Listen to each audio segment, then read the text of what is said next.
Good evening. Welcome to the Warrant Committee. Today's January 21st, 2025. Karen, can you please call the roll? Sure. We have Tom Caldwell, Steve Rhines on Zoom, Lori Connolly, Elizabeth Dillon, Jay Fundling, Peter Mon, Julia Maxwell, Aman Nagasi on Zoom, and Ronald Sia on Zoom. So you have a quorum. Okay, thank you. So let's get started. Members of the committee, the February special town meeting is bearing down on us. This week, just in terms of scheduling this week, we're going to be meeting tomorrow and Thursday. Tomorrow, we're going to be speaking to town council concerning liquor licenses, town liability issues. On Thursday, we're going to be having the schools come in to discuss their 3 articles, including Cunningham School. Again, the addition to the member of the school committee. Just keep going. You're good to go. Addition to member of the school building committee, and also the appropriation for the Mass School Building Project. So I expect votes, kind of like to line this up for maybe voting on the school project on Thursday, maybe addressing the liquor license and other liquor issues with the town tomorrow, and maybe get some votes in on some of our more, some of what I would suggest some of the easier articles that we have. I have gotten some signals from the select board, the town administrator, that there could be a couple more articles coming our way. I know you've seen the planning board. We've discussed that. We expect to see that in February. I think there is still the possibility of another zoning bylaw and potentially maybe a citizen's petition. I don't know. But the citizen's petition is something I think we're, always keep an eye out for no matter what meeting, because they do come up at least once a year. So that's just in terms of future scheduling for this week. I think we can get through basically all the articles as written. If we have to go longer, if the discussions are extended, so be it. But I think we're going to be meeting up right through to the February town meeting date. So got a lot of work to do. So I'd just like to kick the meeting off. I'd like to maybe just start a discussion about an appropriation from the PEG Access Enterprise Fund. And that would be in the new draft warrant. It is right after the moderator's comments, or where the moderator's comments would be. So it's to see if the town will vote to appropriate $60,000 from the PEG Access Enterprise Fund to MPEG Access, Inc. for the purposes of equipping the meeting room at the former fire headquarters building to support public, educational, and governmental access, cable television services, and to act on anything related thereto. So that's the first article. I'd like to open the discussion out to any members here in person or on Zoom. Liz? No. My understanding is that this money comes from a fund that's already kind of allocated in the town budget, so it can't really be used for anything other than specific purposes, such as this one. I think that the comments that we had from our friends at Milton Access made a lot of sense to me in terms of kind of amortizing over time and how long this project would sort of see us through. And so I thought it made sense from an overall budgetary standpoint. I think we can do this without having to be concerned about where the money is coming from, because it's already exists and has been apportioned to this a little bit broader than this, but specific purpose. It can't be used for other things, so.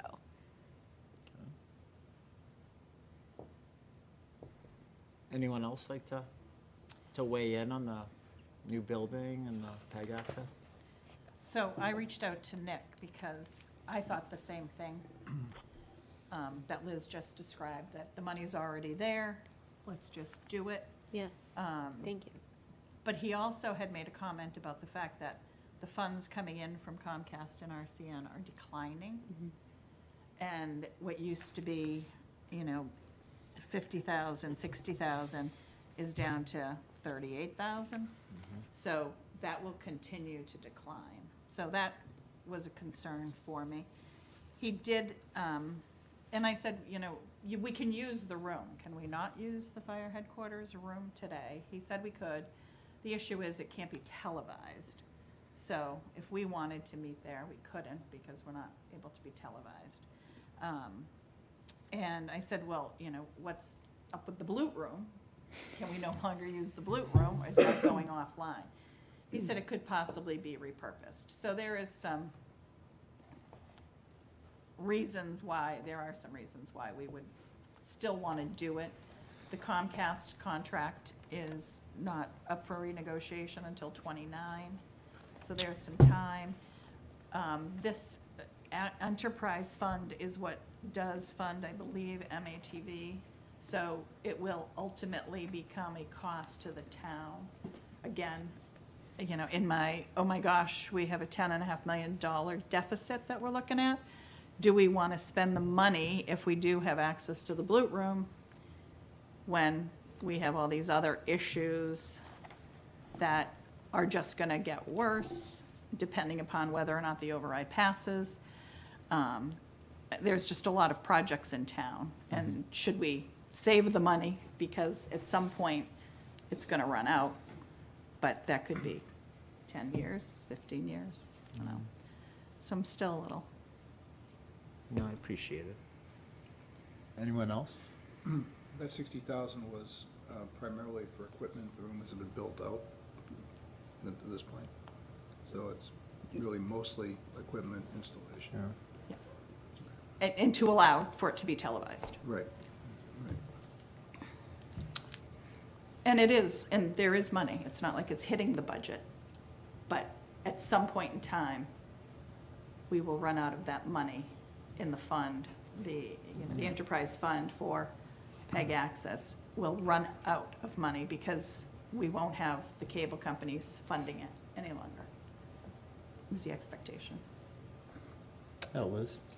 Yeah, no, I totally see what you're saying, Lori. I think that for me, the fact that they're looking to spend 60,000 out of the 420,000 that's in there, and when we spoke to Mr. Milano, that $60,000 took us 2 years to earn, and then the project would have a 10 to 15-year lifespan. So I think that That's correct. investing the money now, where I get what you're saying, that like eventually we're going to run out.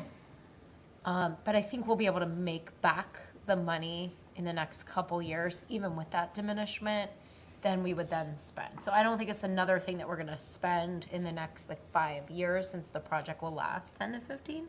I think we'll more than make the money back up, even with the diminishment over time of people like me who, no offense to cable, have given up on their cable altogether and only do streaming. So Right. I do. And that's where it's going, right? So. Can I ask a question, Lori? Maybe Jay? I don't know, or anyone else. Was I sent out a table about the PEG access and just the revenue streams.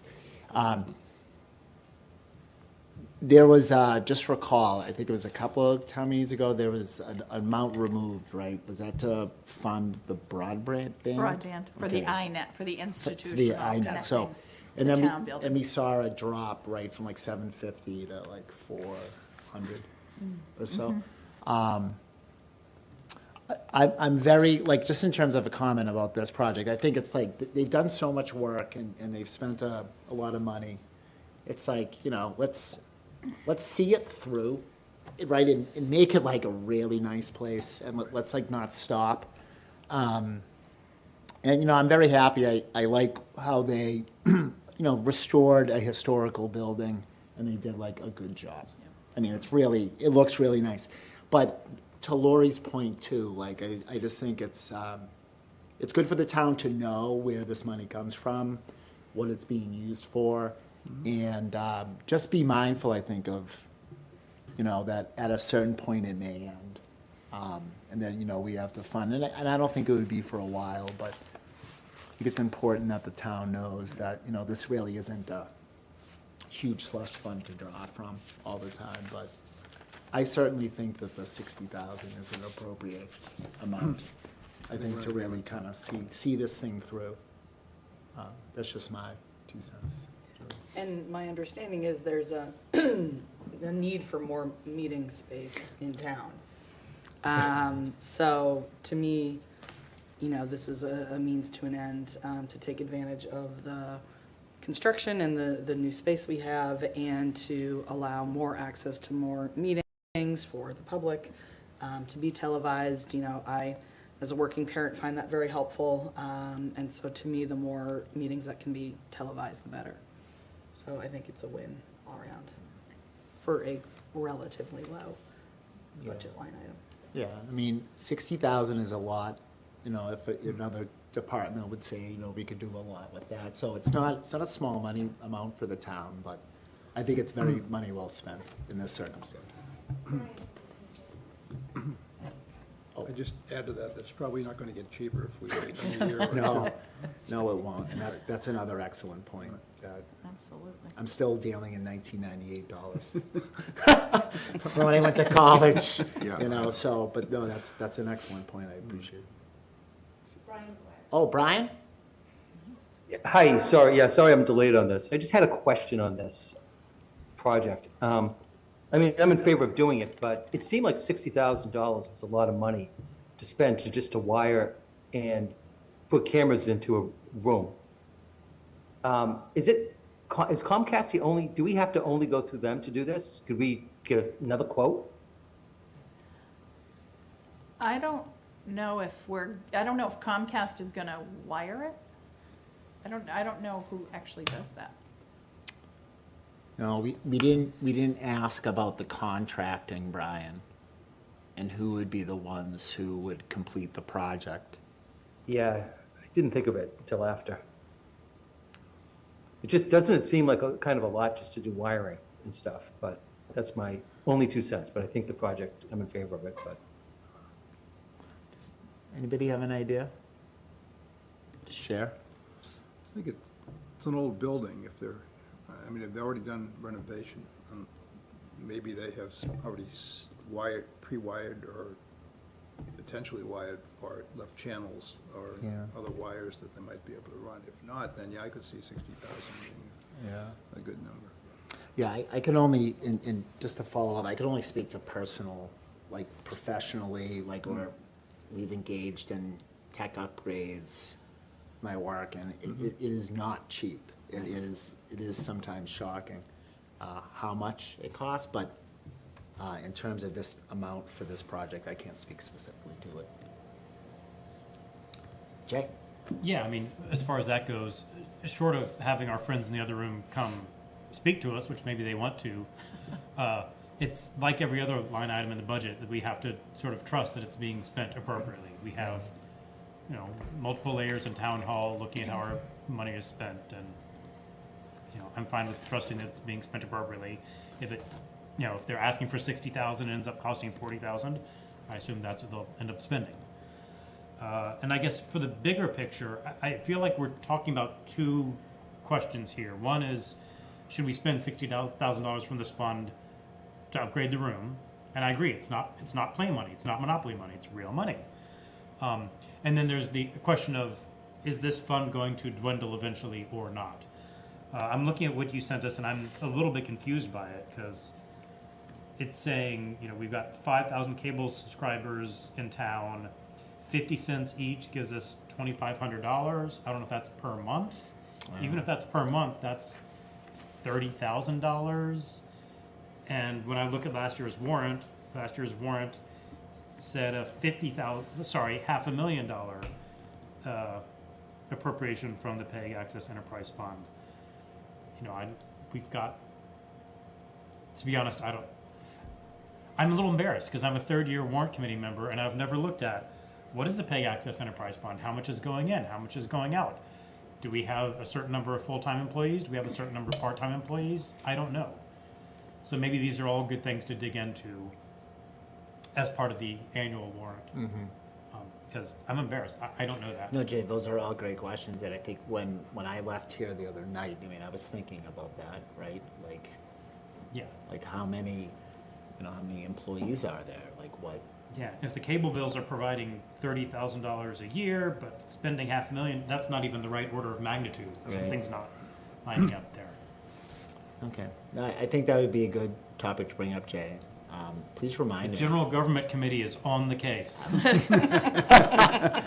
Well, Jay, I appreciate it, and I think, it is something good to think about. And I know, looking at the numbers, the 50 per, I had questions about that myself, about how that worked out, but, Go Government Study Committee. Does anybody have anything else they'd like to add, or just in terms of the room renovation, the fire station, and the appropriation? No? No hands? Steve Ryan's just raised. Steve Rhines. Hey, how are you guys? Sorry I couldn't be there tonight. I'm traveling. Jay, don't feel bad. I agree with you. I'm looking at this too, and there's a lot of information there. But I do have questions because I thought I recalled some of these monies for PEG getting shifted for different things before. So I've got questions for that. I am interested to understand more about what they're doing for that room. I think it's important to have these spaces built out, especially since we've invested the monies to renovate that. So I'm just curious to see what's going to go in there. Yeah, I mean, that's just a general comment. Thank you, Steve.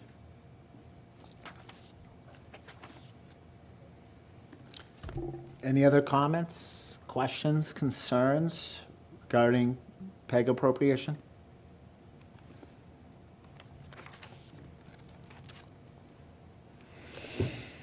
Okay, I don't see any other hands raised or to make a comment or have any questions. Have we exhausted the topic? Because if we have, I'd be curious if anyone had a motion. Well, I had another question, sorry. Sure. My only thing would be, do we have a sense where, and I think the answer is no, but do we have a sense of where we expect the cable subscribers to level off? So I assume someone will, maybe not always and forever, but will subscribe to cable even when most people stop. So is there a point at which it will kind of level off and then we will still have whatever that money is? Because if I were just, a town meeting member and not in the warrant committee, my first question would have been, have you done some modeling to see how much money is going to be left over the course of, sort of what Lori was talking about? And then where is the anticipation in terms of people subscribing and where does that sort of access meet? So there is going to be a point, and I am, now that Lori mentions it, I am curious where we see ourselves sort of, is it going to be 10 years, 20 years, 30? I know nobody can predict the future with streaming and all that, but there has to be a point where it will level off, and those are the people that are firmly committed to cable, and we don't really anticipate it to drop below that, and then we can see sort of what amount of money that we're working with. And I don't know that we can do that today, but I agree, we're probably not gonna have $420,000 in there forever. I think what's going to happen, looking into the future and moving to streaming, you still need an internet. And that's being provided by the same people who are providing right now your cable. So as people drop off and go to streaming, two things are probably going to happen. Internet service prices are going to go up. I know FiOS is coming in, and I've heard mixed results, but I think it's going to be a long process. And then for the businesses, aren't just going to suddenly go, gee, everybody's not using our service anymore. For those who are continuing to use it, and will be there forever, as you say, $150 or $200 a month can become $300 a month and $400 a month. And if you just are addicted to cable, you're going to pay more for it. And then hopefully, on the basis of the contract, which I have not seen with the town, if we're getting a percentage of the revenue that's coming, as opposed to who's watching HBO, then there should be a balancing of revenue. I don't see the revenue going to zero. It's going to fall off potentially a little bit, but then prices will go up. And if we're on a percentage basis, I would imagine that we do just as well. Didn't Nick say it was like that $5 fee you pay Yeah. on the cable bill? It's like whatever it was, it's like $4.95 or $5. That is the money that we're getting. Hmm. So it's like a flat, again, it might be the contract with Comcast, but that's the fee. And he also mentioned the FCC will be involved in, what's going on. So there are many factors involved. And so I was just curious about it. But to your point, back to the 60,000 for the equipment, I think we have the money. It's not affecting the operating budget, and yeah, we should build out the space so it can be fully functional, so. Jay, as you're looking into this, it would be great to get a look at the contract that we have with the providers. And I think if it's the $5 fee, if it's $5 regardless of how much you're paying, and that's the community charge, if you're a subscriber, so it's not like a percentage of your bill. Right. It's just basically if you're a subscriber. Yeah. Oh, no, go ahead, Ron. Ron? Hi, my only comment was, I think we could do economic analysis on this. For me, I don't know if it would be material, because how this fund gets replenished over a 10-year period, I just don't know. I mean, we're trying to make a decision on updating one room. Unless I could see what the opportunity, the opportunity cost of doing, like, what were the other alternatives? And I don't think we've been presented with other options, that are maybe more needy. I think we're just deciding this one single space. Maybe as a longer term project, we could do the economic analysis, or we can have someone do it. It just costs time and money.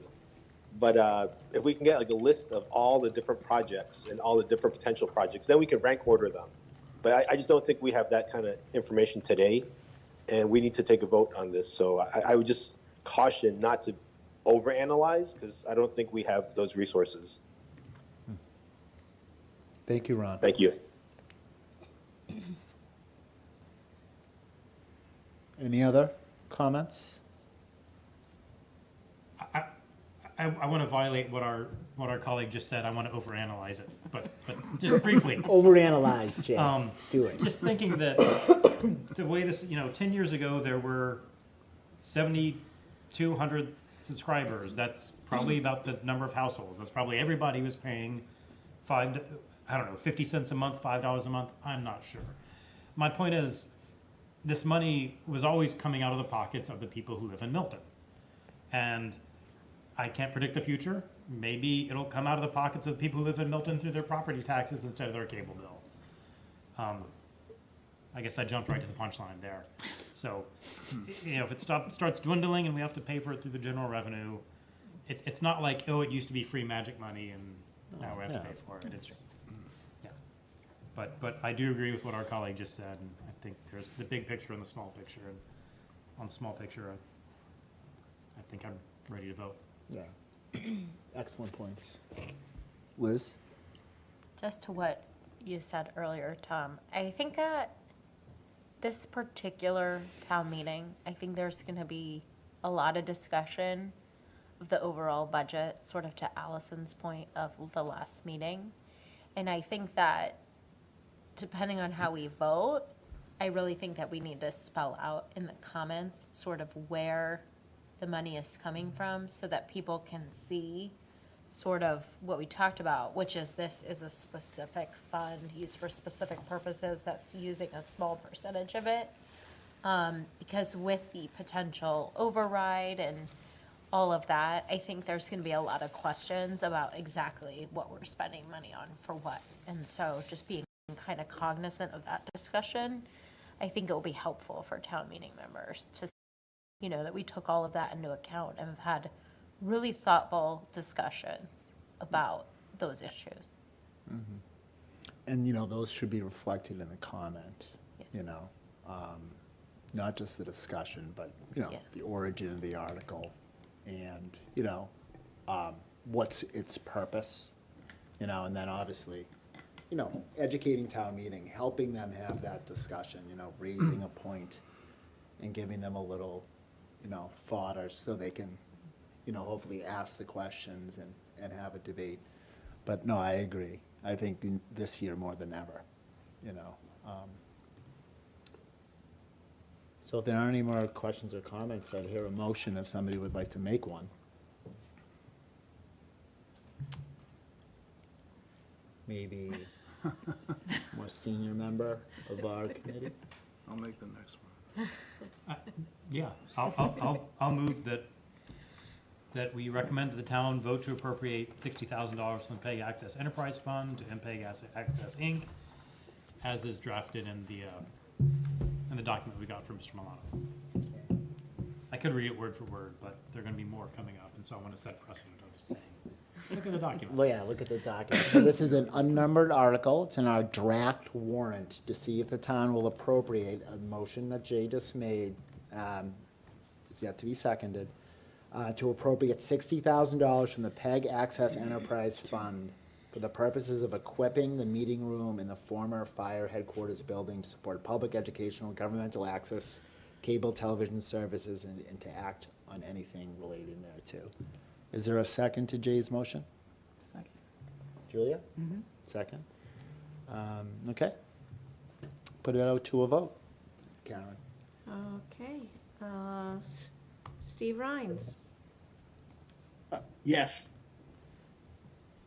Lori, Yes, yes. Liz, Yes. Jay. Yes, Allison has declined to be a panelist. I just invited her again, so I'm not sure. Allison? No, she's still an attendee. Julia? Yes. Peter? Yes. Brian? Yes. Aman? Yes. Ron? Yes. Tom? Yes. The motion carries. It's unanimous. Congratulations, Warrant Committee. The first official act of this fiscal year. Isn't it exciting? Thank you all. I appreciate it. So, one down.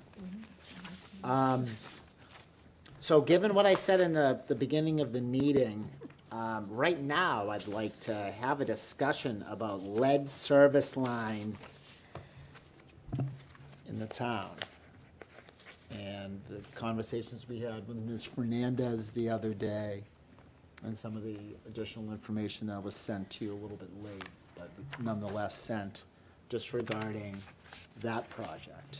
And remember, one was removed.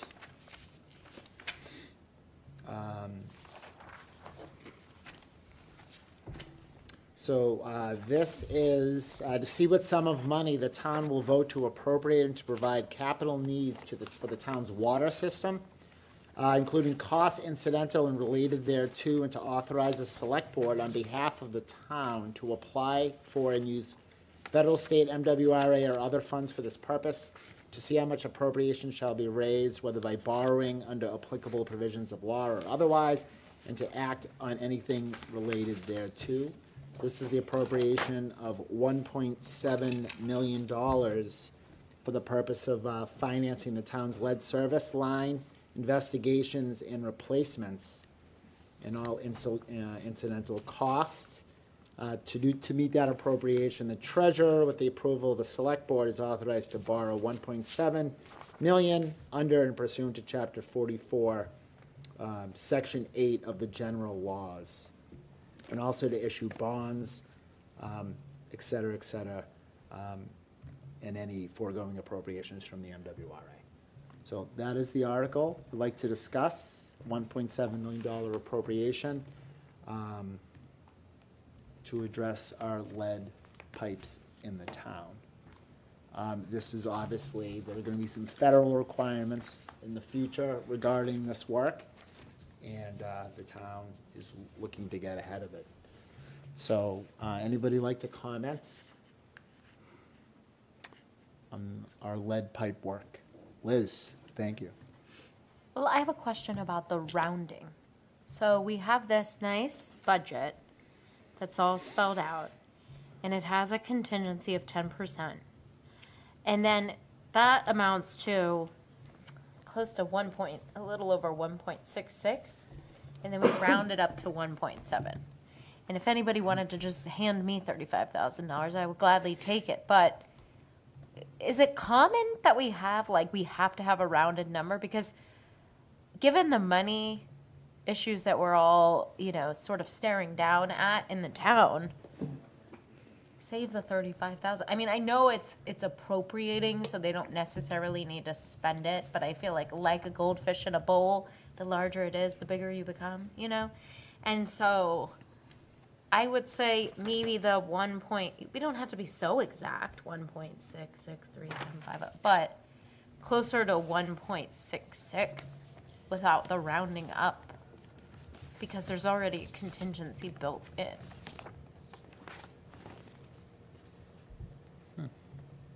Anyone like to speak to that? Jay? Yeah, we're not supposed to touch the microphones, but I can't help it. Yeah, I guess I'd like to say, I share your feeling for a lot of the budget line items. I think a lot of the budget line items, they should have a little cushion. I think they have a little more cushion than they need to. I'm less concerned about this one because it's going to be borrowing. If it hit the annual operating budget, I think there are a lot of things in the annual operating budget that, we're tight, and yet we still have padding on line item after line item. But this is not going to hit, we're going to be borrowed, we're going to issue bonds, that's not even going to hit this year's budget. We'll know what we're going to spend at some point in the future, and then they'll say, okay, and those bonds will be, 20-year bonds at this interest rate, and they'll put an estimate in the debt servicing line item, but not this year. So what I'm saying is I'm a little more okay with there being padding in something we're going to borrow, because that's not going to hit the budget until we have a little better idea of how much we're going to borrow. So all that is to say, I hear what you're saying. I'm a little more okay with this because it's a debt-funded item. And I hope I made sense as to why I'm okay with that. Yeah. I concur. Peter, and this is mandated for over a 10-year period, Essentially, yes. so.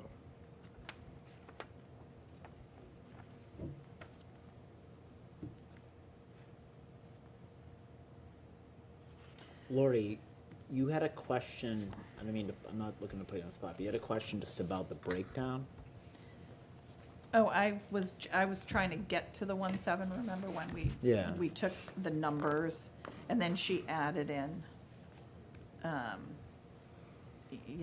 she did basically what I was trying to do, but had design, permitting, and bidding support, the police details, she had a number of other components that are Yeah. related to it, so, which made sense, because I couldn't get to the 1.7 with the hard numbers that she gave us. So it was the incidental costs that she built in? It's just all the other pieces that we will encounter when we do the project. Okay. Brian? Brian? Yeah, my question is, it's 1.663. Since we get 25% back, are we really appropriating the 1.7 or 75% of that?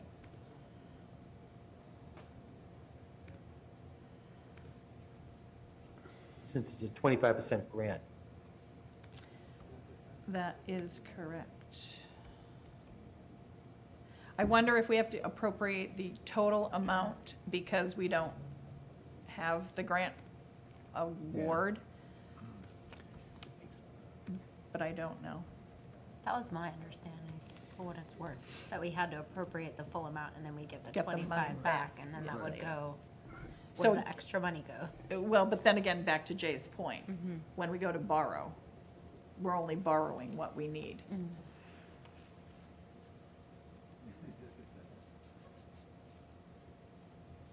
Does that makes sense, right? Yeah. But Liz, I approve I like the Well, I fund. I mean, it's, No, Jay's explanation is very helpful. I am not ignorant of the fact that even if we borrow it, it has to be paid back somehow, some way, someday. However, it is helpful, that information, and Brian's point about the fact that it will actually be less than that because we will be getting a grant. And I believe the loan was, we know the interest on that, so like interest-free for a period of interest-free. years. Yeah, so Yeah. that's good too.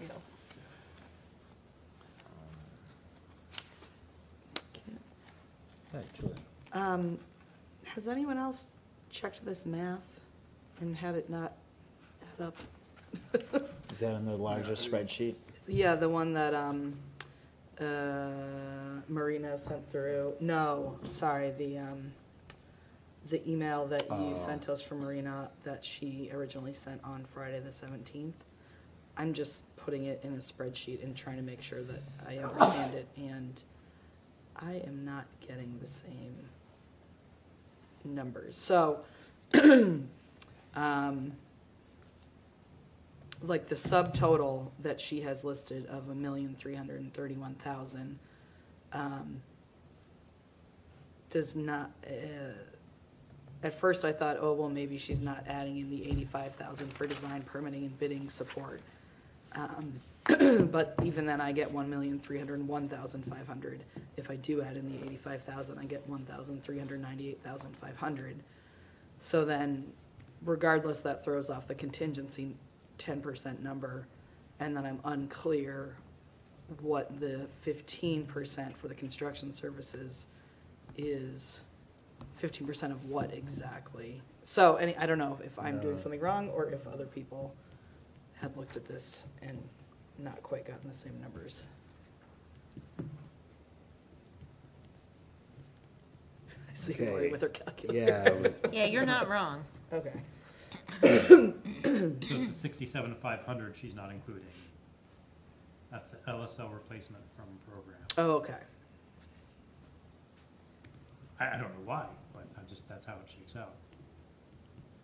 Well, maybe is that the portion that is reimbursable? From program, maybe that is the grant program. Yeah. So she's not, so maybe she's deducting that already.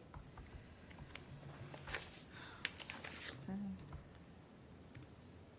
That's 28% of the $234,000. Okay, so that's like roughly 25. Oh, okay. Yep, so that makes okay. more sense. Okay.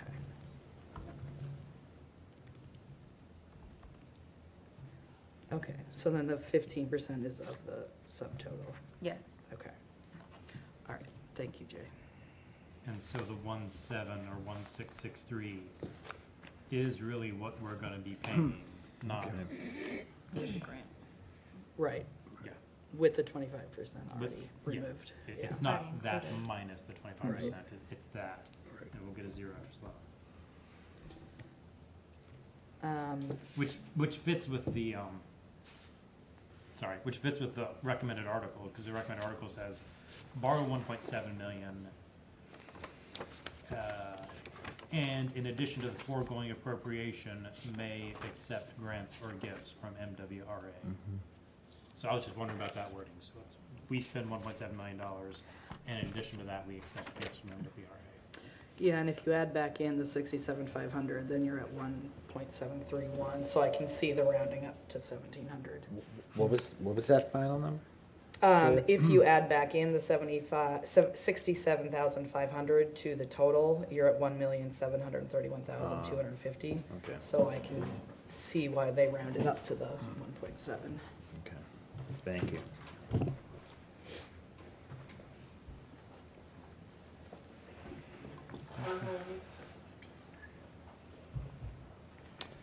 Is everyone satisfied with the numbers? No, I appreciate that, Julia, very much. Yeah. I'm more comfortable with the 1.7. Okay. Just when you thought you had to figure it out. Right? Right, like the other night, I'm like, oh, Trust but verify. I feel so good about this. But I appreciate you speaking up very much. Anybody have anything else they'd like to speak to this? This is a mandatory program. Right. And And it's lead. And it's So we lead, want to take so- care of that. Right. you know. Peter, you have anything more you'd Yeah, like? I think the only issue is the unknown. You know, we started with a bigger number, and then suddenly, 3 months later, it's 45% of that, and you really wonder how much of the unknowns are really in fact lead. And I just wish there was a way that you wouldn't have to drill as many test holes, et cetera, to figure that out. I'm old enough to remember meter readers coming to check my water. Would have been nice to say, by the way, just check and see if Exactly. the pipes coming in are copper or, not lead. But, I'm sure that the process is the process, and that's the money we have to spend to do the right thing. I remember the meter readers when I was a kid, coming with the flashlight. You got it. My mom used to let me show them where it was. I was all excited. Yeah. You're not that old. But no, I'm sure it's something that a lot of people don't think about in town either, It's something that, though you turn on the spigot, the water comes out, But the numbers look square on this. I appreciate Ms. Fernandez and her work and her team digging through the old books to try to figure this out. Yeah, I don't have any questions or concerns about this beyond what was discussed. Anybody? Any motion? Motion to vote on Article unnumbered as of yet, but the second one in the draft Okay. warrant so far. Gotta scroll to it.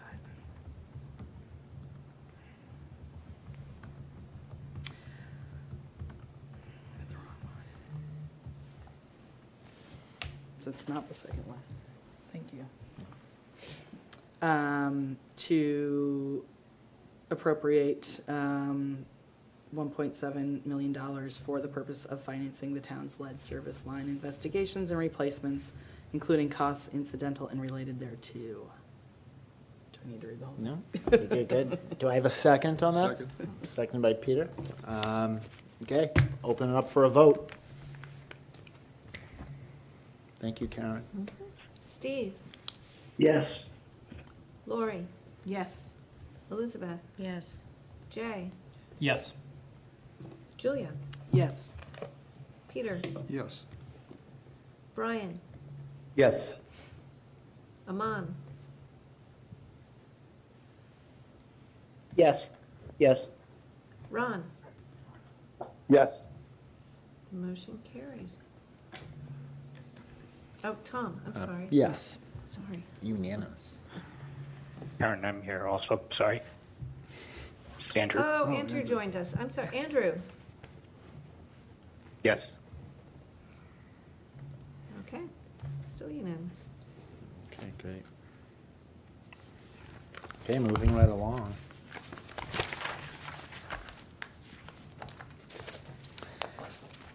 I think we should talk about senior means tested tax exemptions. How do you feel about that? Well, I have a question about that. Sure. So in the draft warrant that we got, those two things that I brought up in D are highlighted, and then the thing about excessive assets that a lot of other people brought up are highlighted. So who highlighted that, and what's the status? That that. would be the town administrator, who for us highlighted those things. Thank you to him. And these are things that have been pointed out. Yep. These are things that have been pointed out for us, but if there's that's really kind of my understanding generally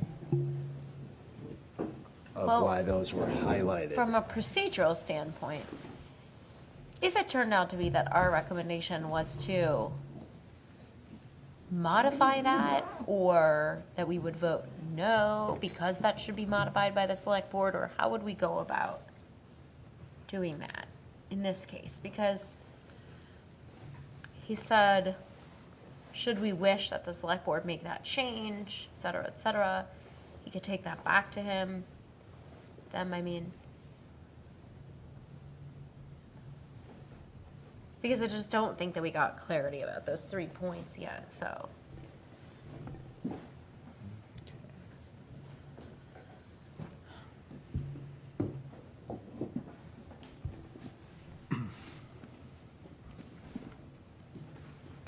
Well, these are things that we can discuss with Mr. Milano. The select board is meeting, and the changes would come from them. We can make recommendations to town meeting, where they can address it on the floor. If they wanted to, we suggest new or additional language. But, this is the warrant as we receive it. So it would either be a change from the select board's perspective, or we would recommend to town meeting that the town meeting make a change to Well, this. procedurally, how do you do that? You vote no? You vote that you would vote yes if We it would- were amended? we- What I- would we you do? would vote, it would be kind of like a yes/no vote. We approve the spirit of the article, but we would recommend that town meeting make the following changes, and we would highlight those changes In the comment. in the comment. But yeah. I'm gonna ask you again. So here, as we're about to vote, how would you indicate that if that were your I vote? put it in the comment. No, but when you say yes or no right now. She's saying See as what an I'm saying? individual. As an individual person, how Right would you now. express Oh, you that? would say no, Oh, you would say no, okay. because these are kind of conditions precedent on qualifying fair for enough. the thing, so like, I would think the vote would be no. Fair enough. Yeah, Jay. I'm not sure if I'm understanding you, or if there may be a different way to go about this. I mean, I've seen in the past, not since I've been on the warrant committee, but there have been, proposed articles written in the not bold text, and then the warrant committee's recommendation in the bold text, slightly different. So, one thing we could do, if you're okay with this, Mr. Chair, is we could say, because what we vote on is the bold text, and we could say, I make a motion to recommend to town meeting, and we read off this word for word, or we take it as written, but say, oh, and change this word to that word, and change this word to that word. So we could have a warrant committee recommendation, which is different than what's proposed by the select board. Now, between now and town meeting, if we're, at odds with the select board, that's a recipe for anarchy. So hopefully they get on board with us, but, since the select board isn't meeting until the 28th, which is a week from now, and we want to hammer things out before then if possible, if you agree, Mr. Chair, I think it would be appropriate within the rules that we run these meetings to, I don't know if it'd be two ways they could go. One person could make the motion and the motion could just be different. That might be the easiest. A person could make a motion for exactly this word for word, and then someone else could make an amendment, and we could vote on that amendment. I think if you were saying that our recommendation should be the town vote no, I think we have other options. Oh, And I don't know if that's what you're saying, or if, I didn't articulate it as well, but, are we ready to, we can discuss this, so would we be ready to vote on this evening? Well, I just don't understand how I'm supposed to vote, given my confusion, is the only thing. Tom, I had a couple of questions. Sure. I'm just curious about the language, and I'm sure there is I'm sure it makes sense to somebody else that's been deeply involved in it, but why is it the language qualified as one or more natural persons? And meaning, can it be more than two? By the way that the way I read it, it could be two or more. Could be more than two people that jointly own the property. And in section 2, paragraph A, is it clear that both parties or every party has to have received a circuit breaker income tax credit?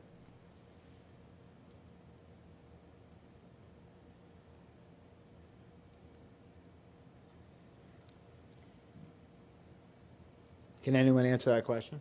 No, I think we need to. My understanding, I'll jump in, my understanding is they have to, this is a state law, the circuit breaker, and they have to qualify for that, and that's what that is referencing.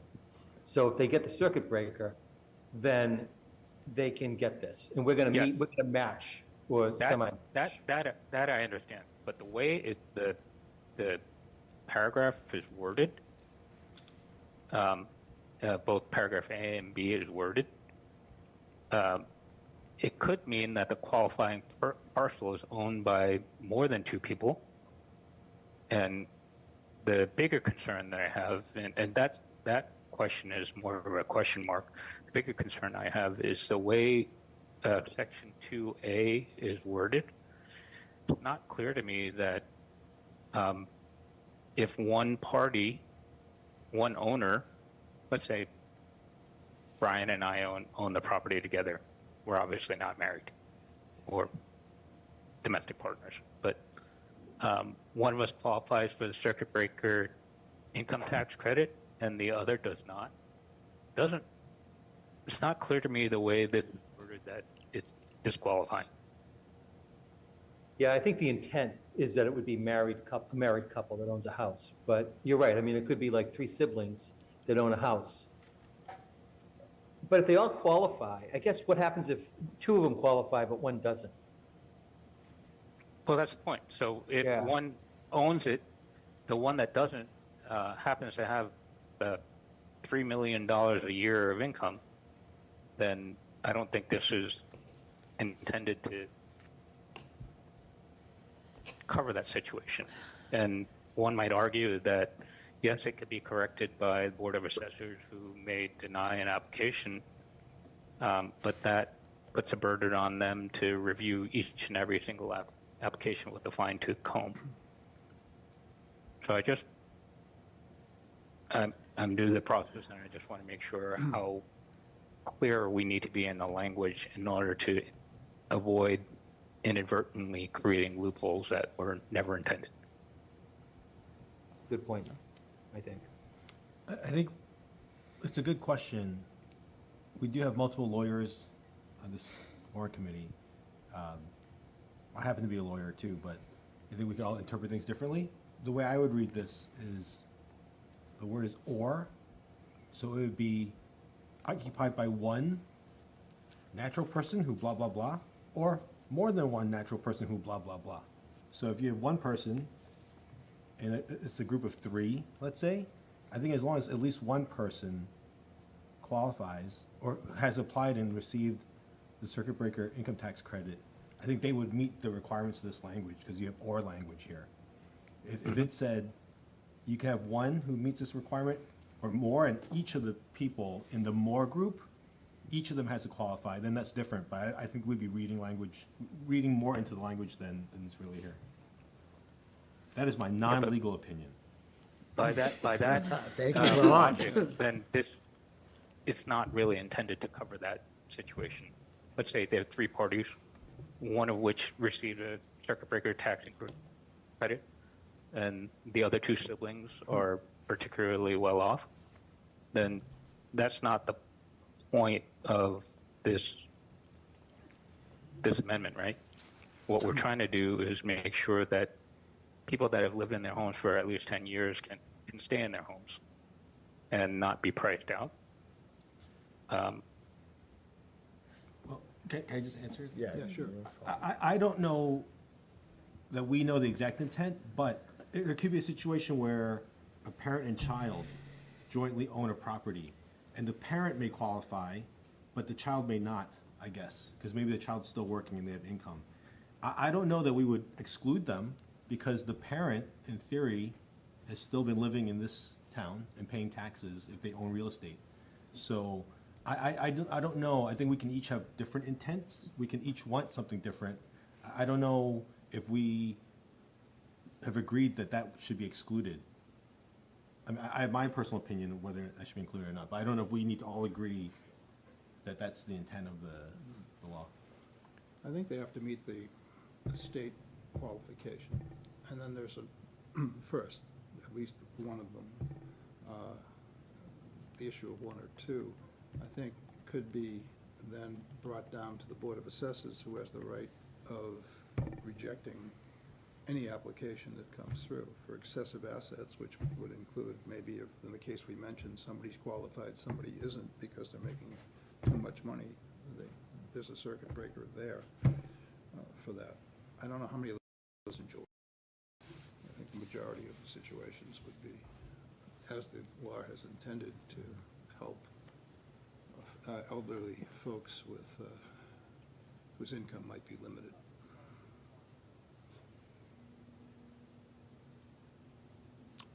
So my understanding, based on the way it's written, is that not everybody who owns and occupies it has to apply for and receive the circuit breaker, because just looking at the mass law, seems like to get the circuit breaker, you have to be 65 or older, and then our provision B says it could be single person 65 and older, that person would maybe be eligible for the circuit breaker, or jointly by one or more, so long as one is 65 or older, and then everybody else is 60.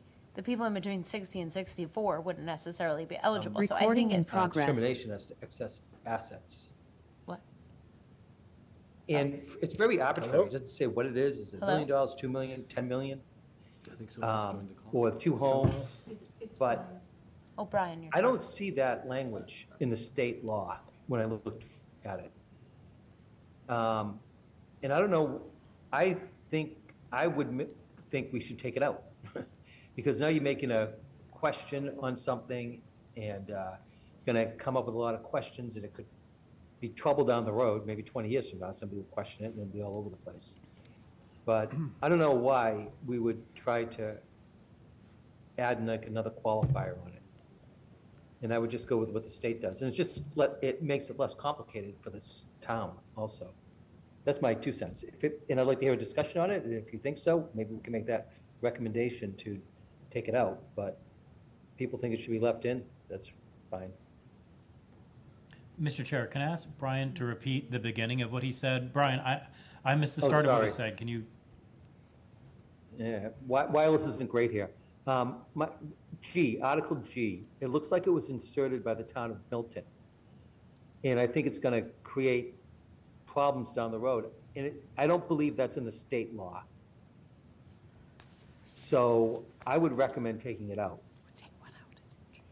G. Excessive assets. Oh, G as in girl. it's in here. Yeah, Mr. Chair, Okay. I would like to agree wholeheartedly with Brian. You took the words out of my mouth. I could elaborate, but for now, I'll just say I agree with you, Brian. Okay, I would like to see G removed. thanks. Elaborate. Should I elaborate? Yeah, elaborate, Jay. It's gonna Yeah. help. It's gonna help us. I think I'll basically say what Brian said, but maybe with better wireless connectivity. So the state law, Section 6K of Chapter 62 of the General Laws, which I read for the first time during a warrant committee meeting last week, so I'm now an expert on it. It looks at people who are, over a certain age and under a certain financial level, and gives them, it's not about homeowners, it's about homeowners or renters, and it gives them a reduction in their income tax, I believe. So to my mind, if the Commonwealth of Massachusetts looks at people and says, if you meet A, B, and maybe C, then you get X amount off your income taxes. If that's good enough for the Commonwealth of Massachusetts to give a knock off their income taxes, then for financial purposes, that's good enough for me to say the town of Milton will give you a discount on your property taxes too. As far as I'm concerned, that would be the starting point. We could start by just having an article that says, if you get that, you get reduced property taxes. But we're not saying that. We're saying extra things. We're saying also, well, you have to own the house because we're talking property tax. And we're saying also, this thing we were just talking about, like if your roommate has to be older than 60 or whatever. And a couple other things. And then the thing about you have to own or live here for at least 10 consecutive years, we're adding that. So we're starting at a pretty good baseline, which is just what the state law is, and then we're adding things. But I don't think we need to really add the Board of Assessors, and I don't mean to make it sound like they'll be arbitrary or unfair in any way, but I don't think we need to have them looking at people's assets and decide if they're, no, the Commonwealth says you get a discount on your income tax, but we've decided you're too wealthy to get this discount here. So that's I would like to also agree with my colleague to strike G entirely. And Liz? Well, I wanted to go back to the point I was making before. So, my understanding, based on the way that it's written, is that not everybody who lives or owns a house has to be eligible for the circuit breaker. Because if they had to be, it wouldn't have paragraph B saying that everybody has to be 60 or older, because you have to be 65 or older to qualify for the circuit breaker. So I think Ron's point is well taken, that probably the way that it should be read, paragraph A, is that it's owned and occupied by one or more persons, and only one of those persons needs to qualify and receive the circuit breaker income tax. I think it's a little bit confusingly written, to Andrew's point. Then I also have some questions sort of to what, well, I agree with the point about excessive assets, because the excessive assets, I mean, if you look at the actual statute, it includes a real deep dive, as Jay was saying, into all your capital gains and whether you have, public assistance and all of this stuff. And so I don't know what an excessive asset would be separate and apart from what the Commonwealth looks into. So I think it goes to people's expectation that one would expect that they would be able to get this benefit. But I take the point that you could be a person who has a child or a sibling who's age 60 or older, who has multiple millions of dollars in a bank account, and you yourself are eligible for the circuit breaker, apply for, receive it, and then you own this house partly with your very rich relative or friend or whatever. But you'd be getting the tax benefit, not necessarily them. So I guess it just depends on what the intent is. So, can I follow up on that? Sure. Just a point of clarification. I think this article is different than the individual tax situation, because whether it's a single person or a couple taxes, the circuit breaker would be a true income test, because they would be assuming, most likely be sharing, most likely either one or separately being income tested, as opposed to three random people potentially owning a property. In this case, I think what the state does for tax purposes is different than limiting it strictly to a property tax situation. So I'm less concerned about G being in there, because in the event that there is somebody who's manipulating something and utilizing a loophole, Board of Assessors can take the risk that they deny the application and it gets litigated. But knowing that there are people who make a living of dealing with abatements professionally in order to sort of manipulate loopholes, I am concerned about the vague language in here, and that doesn't really specify who the owners are and whether it doesn't account for a situation where somebody, like you could have a parent that owns 1% of the property and somebody well off that owns 99% of the property, and as long as they're both over 60, and one person qualified for circuit breaker, then by the word of the law, or the way this is worded, they would qualify. And how many people are actually going to take advantage of that, I don't really know. But I mean, I think if you get a draft language, you could make it a little cleaner than this.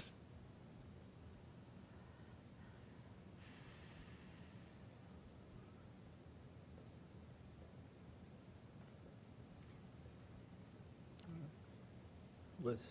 In addition to, further to that point, only one of the joint applicants has to be domiciled and own the real property in Milton. So you could have a situation where, well, I find that to be a little bit, actually, has to be owned and occupied by one or more natural persons. Then it says it has to be the domicile of the taxpayer. Then it says only one of the joint applicants has to be living there. Well, in any event, I think you could have a situation where the rich party only lives there like a portion of the year and doesn't really live there at all, and then you're benefiting an out of Milton person with this tax benefit because only one of them has to live there for the previous years. You know, so if you have this rich 60-year-old child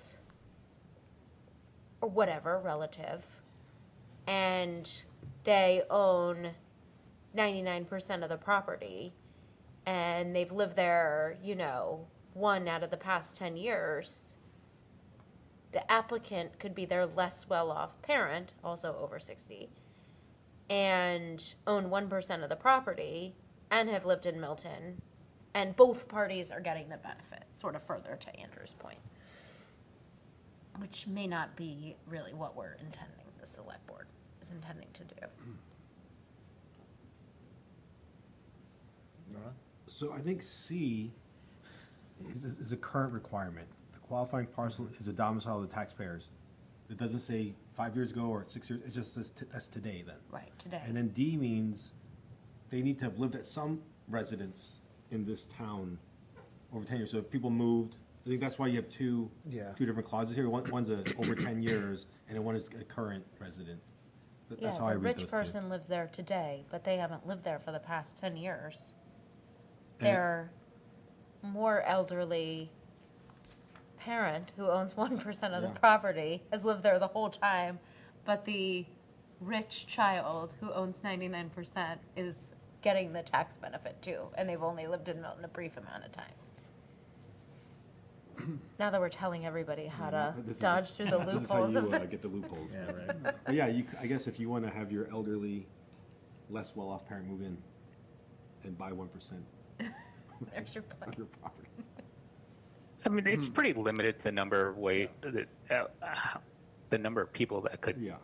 sort of game this, but it can be gamed nonetheless. And so if people aren't too concerned about it, I won't be either, but I just think if you get to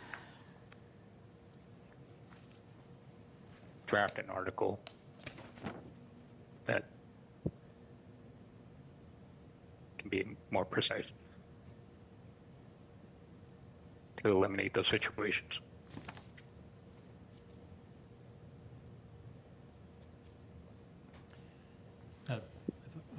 To put a dollar value on it, again, I'm just glancing at the law right now. It looks like the Commonwealth gives you up to $1,500, and what the town will give you, it says will be determined by the select board. But does anyone recall? Did Mr. Milano say it'd be half or all of, like between 50 and 100% of what the state would give? Yeah.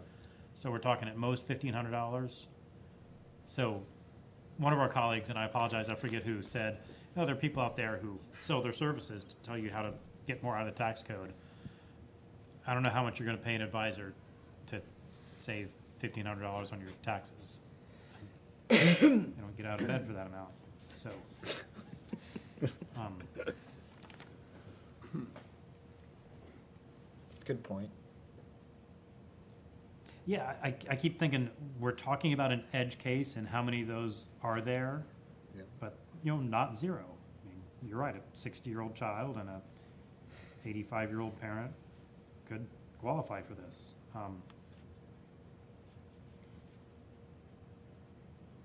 You're right, and, yeah. That's the only reason I like G. I mean, it gives Yeah. some discretion rather than trying to craft this into a 40-paragraph section to eliminate those edge cases. But I also agree that, to Brian's point, this is, and your point, that it's, G is very vague. Liz?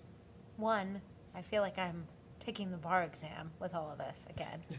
Two, it also doesn't really allay my thoughts from before about Section D not being written in a way that really. So I think I'm in favor of providing this tax break in general to our senior citizens who are very important to Milton. The D concerns me because the having to be domiciled in owning a property for at least 10 consecutive years doesn't take into account my fear that people may have lived here for 30 years, contributed to the community, had to move away for 1 or 2 years for whatever reason, come back, and then the clock resets.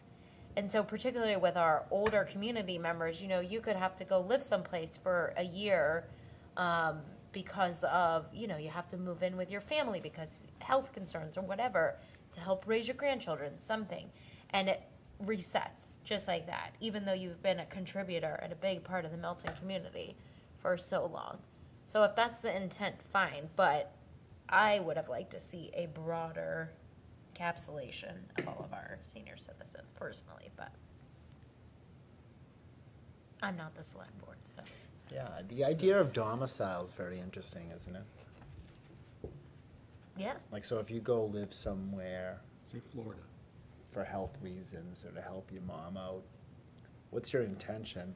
You're gonna always return to Massachusetts in your house in Milton? Maybe, So you never really leave maybe, in the first place?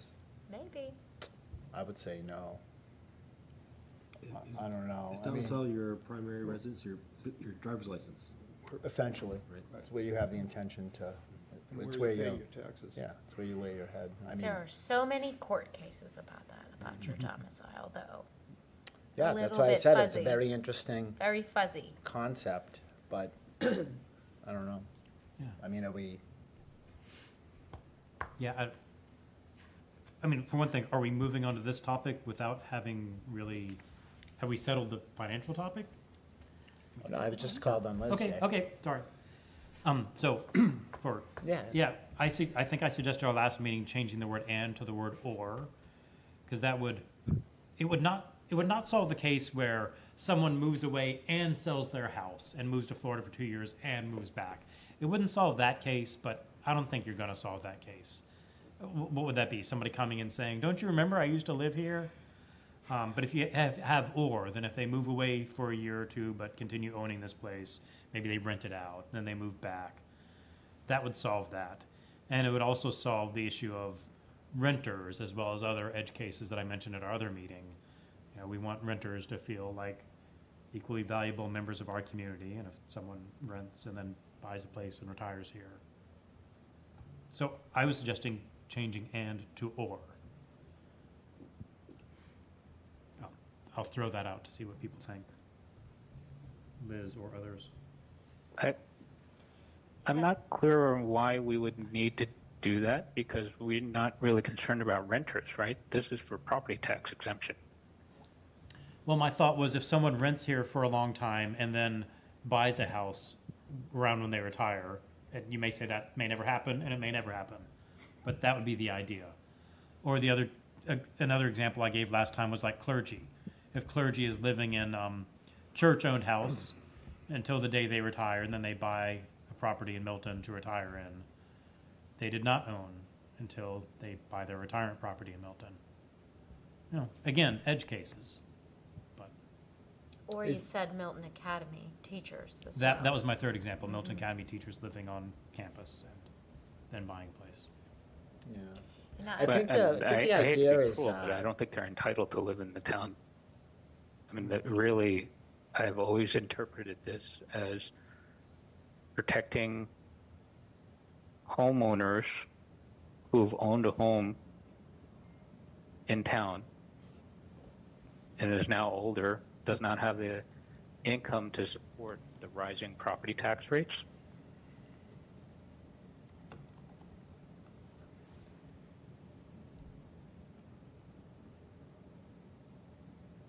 I was gonna say, to Andrew's point is like, I think it's like you paid into the town for decades. Like you've paid in, you've written those checks. Now you've hit 65, now you're gonna get a break. Right, as opposed to paying a landlord all that money. And it's also obviously, I think to Andrew's point, to kind of help seniors stay in their home where they maybe raised a family or lived their whole life. But that's just my, Julia. But I think to Jay's point,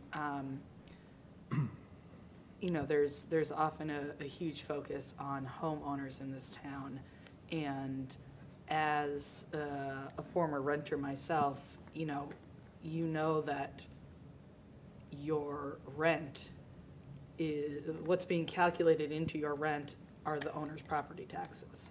So you are, in a way, paying into the town just like an owner would be. So I think to Jay's point, if you have lived here for whatever, we're going to say the requirement is 10 years, and in those last 2 years, you were able to buy a home, and you are 65 or older, I guess I like what Jay is proposing as a way of honoring those contributions to the town, even if you weren't, we all know homeownership is a privilege in so many ways. So to sort of penalize people who have lived here for an extended period of time and contributed to the town because they weren't able to afford to buy a home until later in life feels questionable to me. You haven't paid as much in as a homeowner if you rent. You pay a fraction of what a homeowner pays in property tax. How so? If your rent has been So your adjusted. mortgage is $3,000 a month if you own the home. If you rent, you're paying $500 a month. When I rented my property, I made sure that all of my mortgage and my taxes were covered by the rent I charged my renters. Well, that's you. I'm just saying, just generally. Well, I don't think anyone's renting their home at a loss. Oh, no, certainly not. I'm just saying that you haven't paid as much into the town levy if you rent as opposed to owning. But I'm not sure I agree with that statement. Because how have they not, if they are paying the landlord enough money to cover the landlord's mortgage and property taxes? I'm just thinking it's more of out-of-pocket, you. Like, what have you contributed to the town out of your own pocket, as opposed to a landlord? You've contributed the landlord's portion of taxes to the town. The landlords, but like, what's coming, you know what I mean? I just think, like, what's your investment into the town? I think if you own a home, you're just paying more. Well, their investment in the town is whatever anyone else who's a homeowner invests in the town. They put their kids in the schools, they work in the businesses, they spend money in the town. So I don't think home ownership is the only measurement of what you can contribute to the town. Well, yeah, I'm just talking. No, and I don't think anybody's discounting that, but I think what the use case that I support is that this article helps long-term homeowners in the town stay in their homes and not get pushed out because of rising property values that all of a sudden makes what used to be affordable unaffordable. I mean, the unfortunate reality is that people on fixed incomes, regardless of whether property taxes are rising or not, may or may not get priced out of the homes that they grew up in because they can no longer support the taxes on their property without a salary. But what we can protect are situations where property taxes are rising 10% a year or whatever, and somebody that has owned their home for a long period of time finds themselves in a situation where they no longer can support that. Liz is next. So two things. I will note that the Massachusetts circuit breaker does include renters. So we are now choosing to take those people out. Again, not the select board. So that's an intentional decision that they're making to take the renters out. My concern with making it B, and again, is the fact that you could be a person who owns the property, has to move away, and then the Board of Assessors says you weren't domiciled here because you lived in Florida for 5 years. You've still owned the property. You grew up there. You lived there the whole entire time. You could be a person who didn't live here you had the property for 30 years, then you moved for a few years, then you came back and lived here 9 years. Sorry, doesn't cut it. Even though you have nearly 40 years of living in and contributing to Milton. If it were me, I'd change it to or, and then say that you have to live in Milton for 10 of the last 20 years or something like that, just to account for those people. Because I can also see a situation in which we're not giving the benefit to some of our senior citizens who could be priced out, but who have owned a home and contributed in that particular way. Now, I do think, to Julia's point, this is a decision that we just have to recognize is different than the Commonwealth of Massachusetts, who also provides the circuit breaker to renters, making a note that they, deserve this tax break as well. Here we're saying no to that, only for homeowners, and that's a decision that we're making. So however people feel about that, fine, but it is ignoring that part of our community, for better or worse. But I would change it to, or I think the thing about that is if you say domicile or own a residential unit of property, it could just be someone who doesn't live in their property and is just, not like an Airbnb, but something to that effect, where you just, are kind of a landlord that lives someplace else and you're getting the benefit of it without living in the property. So I almost think that that's part of what they were trying to counteract. But I just feel like the language of D brings up so many questions about what the select board could be meaning and the intent that I'm not really sure where to go with that, because I don't know from them, what is your intent here? What are you trying to do? And we can think of a lot of ways to wiggle around it. And I think that, to Andrew's point, the language is a little vague. Yeah, I agree with Andrew that I see the intent to keep folks who are older and on fixed income and dealing with increased cost, to keep them in their homes by giving them a small amount of tax break. And I see the renters issue for me is handled by the state with its circuit breaker, because it's giving back income that it takes in. We take in real estate taxes. If you're not paying real estate taxes, what do we got to give you? It's the state's taking care of that. It isn't the town of Milton's responsibility to hand renters a break at this point. I just don't see it. I think the purpose, and it'd be nice if I got first year, I'd like to know more about the sponsor of this. I'm assuming it was the select board who basically offered this. I also assume, it'd be good to find out, that this is offered before any override or additional taxes that are coming to soften the blow and potentially get some more votes from seniors who might otherwise say, this would be the last straw for me, and now I'm gonna have to leave. Again, my suspicions is that's why that's here, and I think that's why that's the way it's written. And I'll open that up to further discussion, but I think it's fairly straightforward.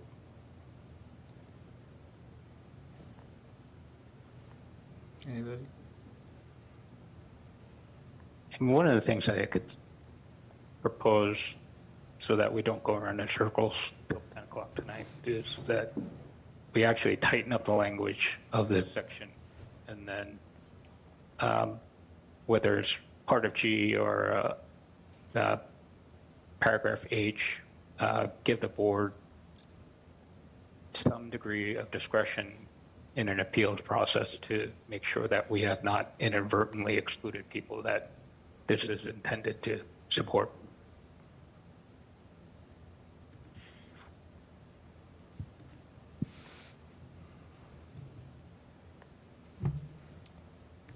So, right now, G is just to allow the Board of Assessors to deny applications.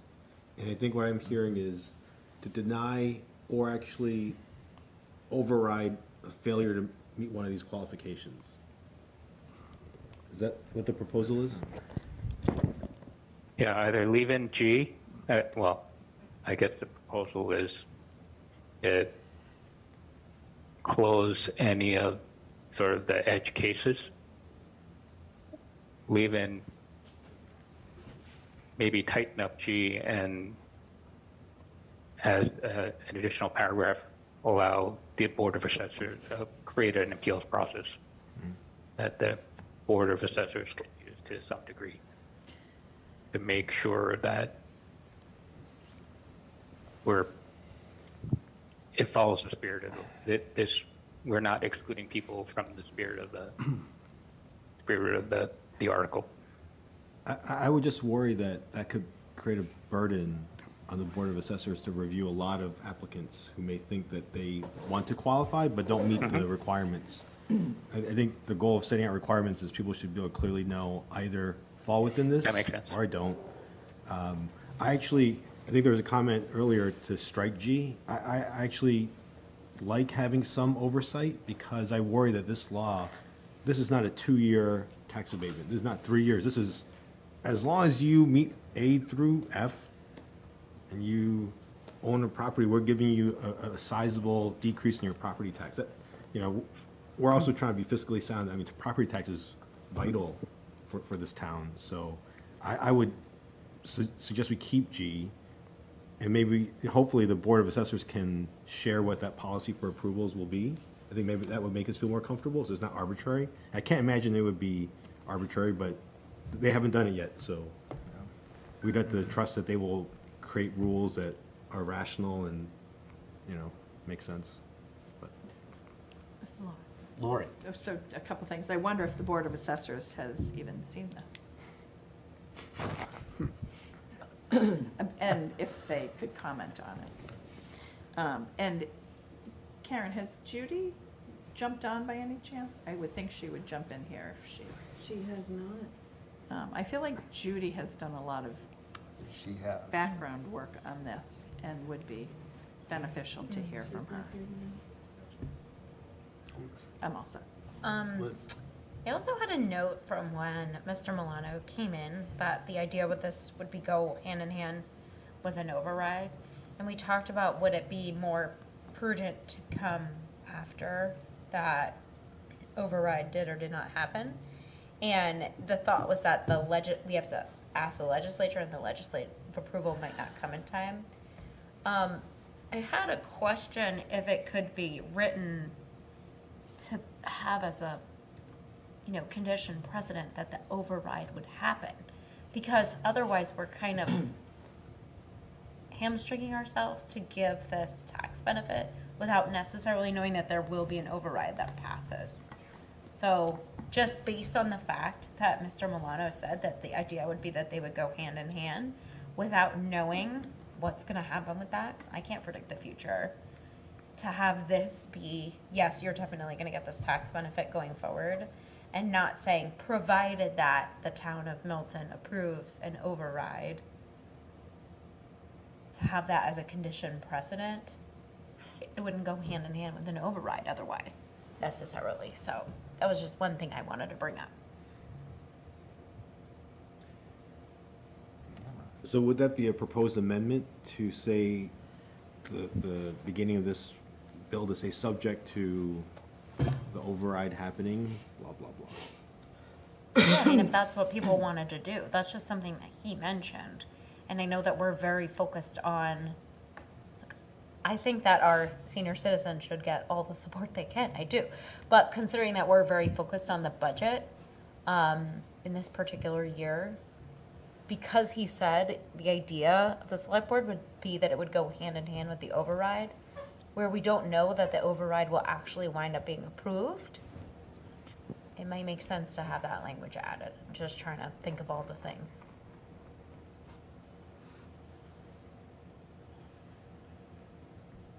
Tom? Actually, Jay, you said $1,500 was the maximum at the circuit breaker, is that correct? I mean, that's what I said, if you trust my quick overview of the law. So we're talking about between 750 and $1,500 is a tax break for people who are in the town who own property who now qualify for the circuit breaker. The percentage of those households, do you have any sense of what that might be? Can I just get a clarification? We're talking about property taxes, and circuit breaker is sort of a guideline for income tax credits that is also happens to be used for property taxes or renters in certain cases. But in our case, we're just talking about property taxes, and there's no actual limit on what the credit can be other than 50% of some large value, right? Yeah. No. Between 50 and, okay, you're right, Andrew, you're right. I stand corrected. It could be 50% of the tax itself. Property taxes. Property tax. So it could be But 50% of a $30,000 tax. No, you were right. There was a limit, right. You were right. It was 50% of the circuit Breaker tax, Yeah, that's what right. he said. Sorry. Yeah. That's what Nick said. Section 3 lays it out, Andrew. Yeah. That's right. Sorry. Came up with that somewhere. So it's some sense okay. of how So much money we're talking about There here. may be, Is probably in the same vein as the money we were talking about for the $60,000 approval. We could have lawyers change this, and I'm sure that we get the $60,000 very quickly. I would love to hear from Judy. Yeah. She's gonna be joining us. Oh, is soon. she? Oh, good. Yeah, actually, Karen, can you keep an eye open? Here she is. 11th hour.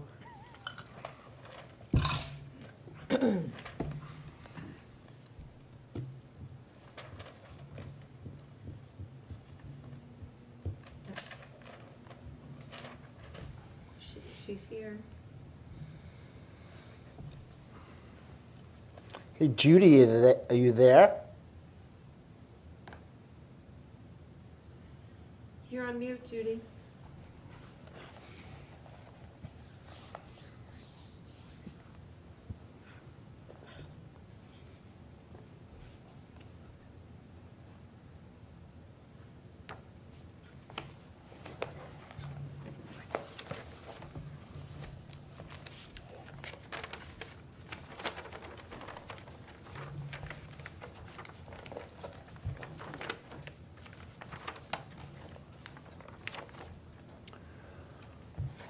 Okay. while we wait for Judy. Liz? I found the number and answered his question. So there were 415 filers. So we anticipated that it would be between 140 to 200 people. Nick had said that at one meeting back on October 28th. Liz, will you repeat that? Yes. Nick had said on October 28th, well, there are 450 people that could be applicable for that, but not everybody actually winds up applying. Yeah. So he said it was anticipated between 140 to 200 people. So I don't know. Multiply that by whatever we just talked about was 50% of the total you could get. So my notes from when Nick was in said that the maximum credit was $27.30. So I don't know how that correlates to the 1,500 from the state law. So that's a follow-up question. What did you say, Lori? It was? The maximum credit was $2,730. For, That Nick for the said. credit for the circuit breaker with the, from an income standpoint? No, from us, I think.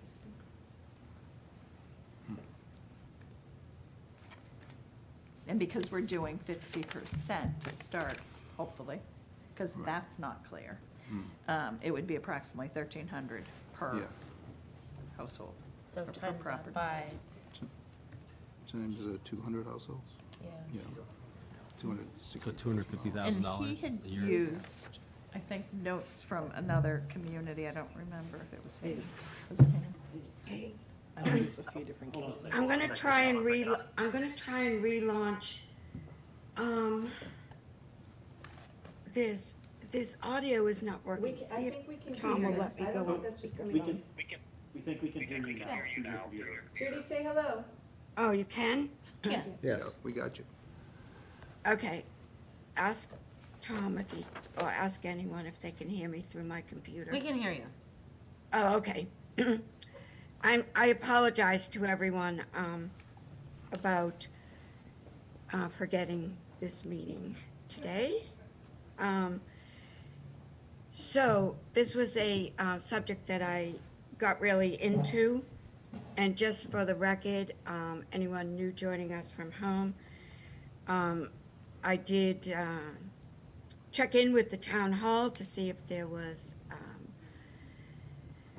an ethics consideration due to the fact that I am a senior citizen in this town. However, it is determined that I am not eligible for either of the senior programs in our town, nor the state circuit breaker tax. So the housekeeping is now done. Done a lot of research on this program, and I did have an interview with Nick Connor one day, and we really hashed it out. And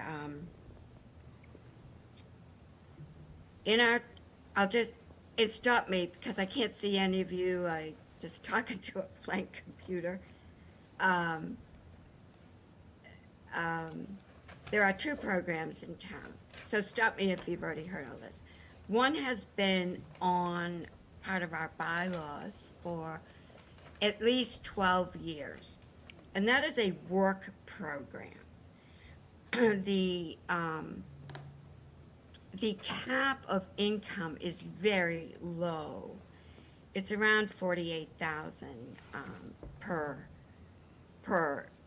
an individual, and most of the applicants to that program meet that, obviously meet under the 48,000 a year, which again is a rather low number. It is run by the COA. It's administered by the COA. Applications go to the COA. You're required to work a certain amount of hours per year in a town department. You get a check for that $15 an hour. You get a pay stub, which takes out money that goes into the retirement fund, federal taxes, state taxes, and FICA, I guess, whatever else. And the actual, you get the stub, you get the pay stub. And explaining all of this, and the actual check goes to the town treasurer, and it's applied to your tax bill. So when you get it's like a payment. You get a regular tax bill. Your work off becomes part of your tax payment. So if you're just silly numbers, if your tax payment was $1,000 and you ended up with $500 from this work program, now you still owe the town $500 out of your own personal finances.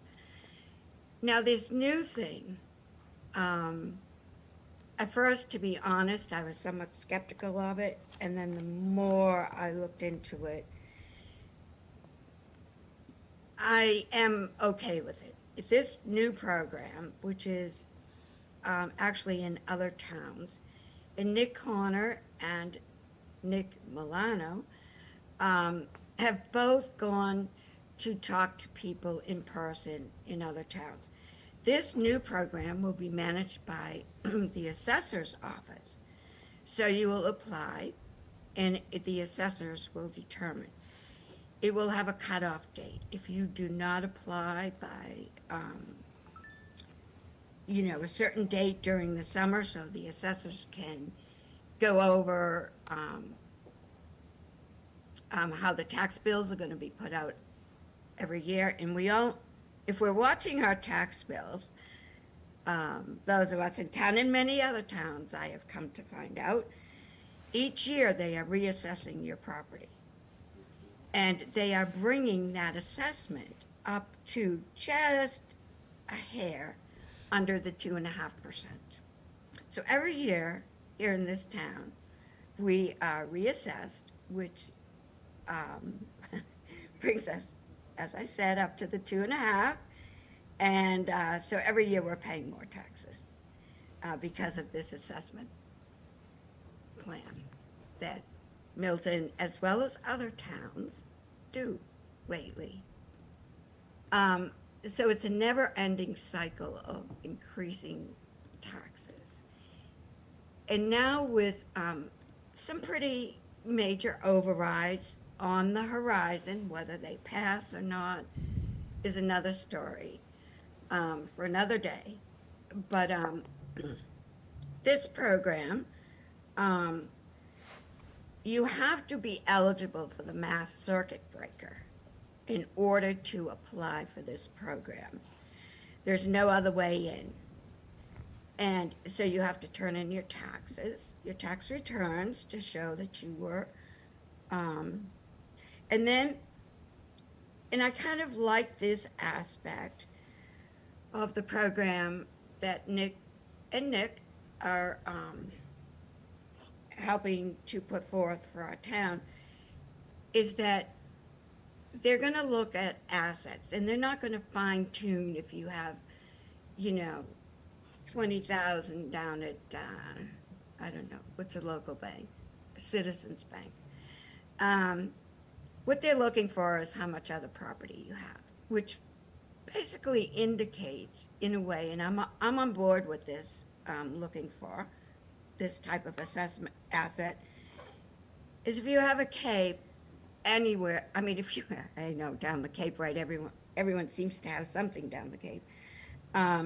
If you have another property anywhere, either in the state or out of state, that somewhat implies that you, I do agree with this.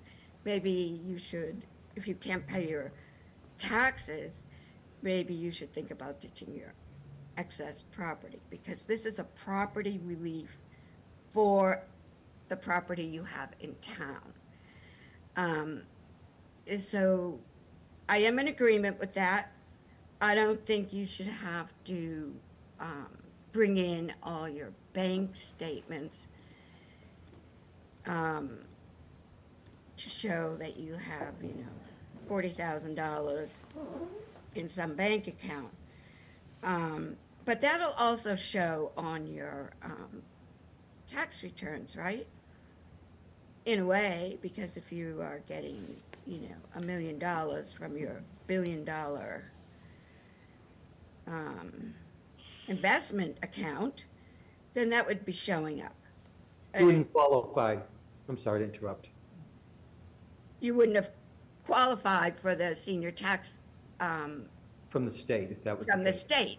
So that's, again, when the issue of assets was brought up, and there was some concern, and rightly so, that you could have a lot of money in investment and be using this to sort of reduce your tax bill. But a lot of these figures are going to show up through your tax returns. So there are two different programs. One will automatically reduce your taxes via your eligibility through the state. The other you must work for. The assessed value of a property using the state circuit breaker is $1,172,000. And in this town, that's not a hard number to reach, considering our property values. So, being a senior myself, and that being my peer group, and engaging with my peer group down at the senior center, I can honestly say that there are people that would meet this criteria. They're living in a home that they bought, I don't know, let's just say in the 70s, and suddenly now they're sitting in a home that's worth over $1 million through no fault of their own. It's just the way the market has rolled. And so, in a way, they've become house poor again, is how I speak about it in my peer group. They're holding on to they're in an asset that is, two commas in it, yet their income can barely, their taxes are based on that asset. And so, whereas they can, a senior could, we all pay the same price for bananas down at the store,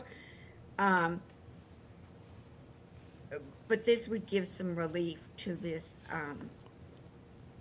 this unintended consequence of having a property that is just outrageously assessed. Judy. Like all of our properties.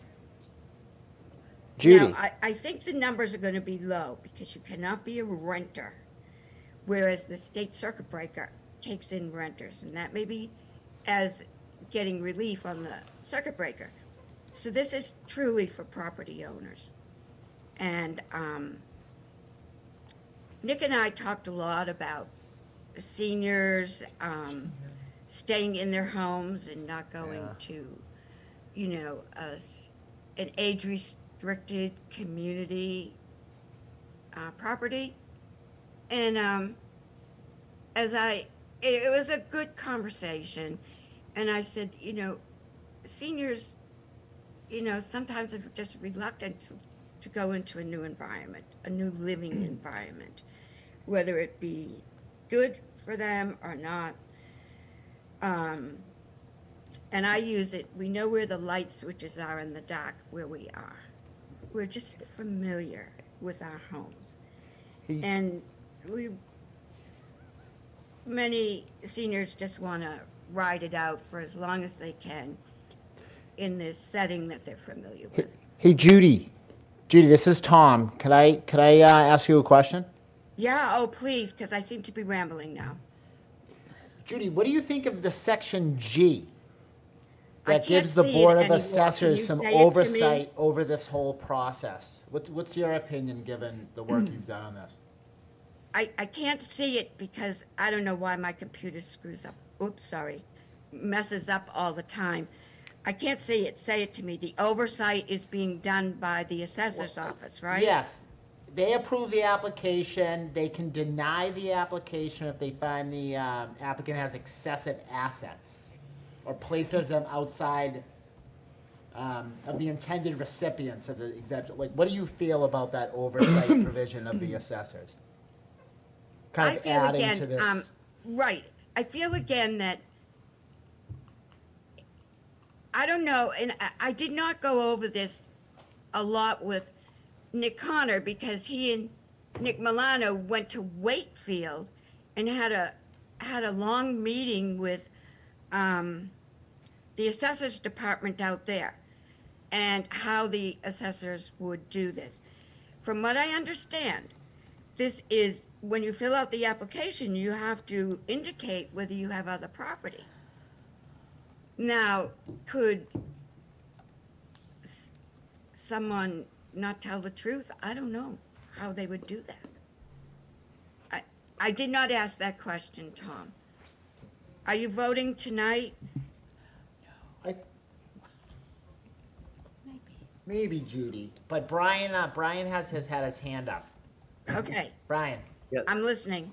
Thanks. I'm gonna repeat what I said before, which is something I don't want to do, but it makes me even more believing of this now. Like, if you have millions of dollars in assets somewhere, you're not going to qualify because you're going to be taking income from those assets. So you'll never qualify for the circuit breaker to begin with, in all likelihood. If you have a second house on the Cape and you're making, hardly any money, you probably can't afford the taxes on both houses to begin with, and you probably would sell it, is my suspicion. But good for you if you can keep both on a really low income, because you're going to be paying at least $20,000 to $30,000 a year in taxes. I think we're overcomplicating this, and I think we should just stick with the states. That whole G even makes me more convinced we're overcomplicating it, and we should just stick with the state's law. And if you qualify, we'll give you the credit. Because I think we're adding stuff that's just going to be waste of time, that would never, it's not going to mean anything in the end, my opinion. Brian, could I respond? Yes. Until 2023, I had assets out of the state in property. You would never know that from my state income tax, most likely. Those assets no longer are with me. They have been disposed of. But that wouldn't show up, I don't believe, on my state It won't. taxes. No. Because how would it? But you had to pay, I assume you paid property taxes on that. Right. I pay them to the state of Arizona. Yeah. And I don't know why, but eventually you sold it. But, Well, I did. yeah. But I don't recall anything I did out there transferring over to my state taxes. I could be wrong, but, You're right. and unless you knew, like, there were people, in the town that knew, oh, I'm heading to Arizona. So, I mean, it was no big secret. I mean, it wasn't in the Milton Times, but it wasn't anything I tried to hide, that I had this, what you would call asset. So I understand people's trepidation here about assets that can't be found. I mean, it's a normal thing, I think, to worry about if we're giving money to somebody that's hiding money somewhere. It's just human nature. However, how many people are going to do that? Maybe one gets through the cracks. I think that can happen when you file your taxes. I think it can happen when you apply for anything. You could conveniently leave out information that, oh, I don't know. I think I'm going to believe that people that apply for this circuit breaker are being honest when they go to the town. And because now remember, you're face to face in a way with the assessor's office.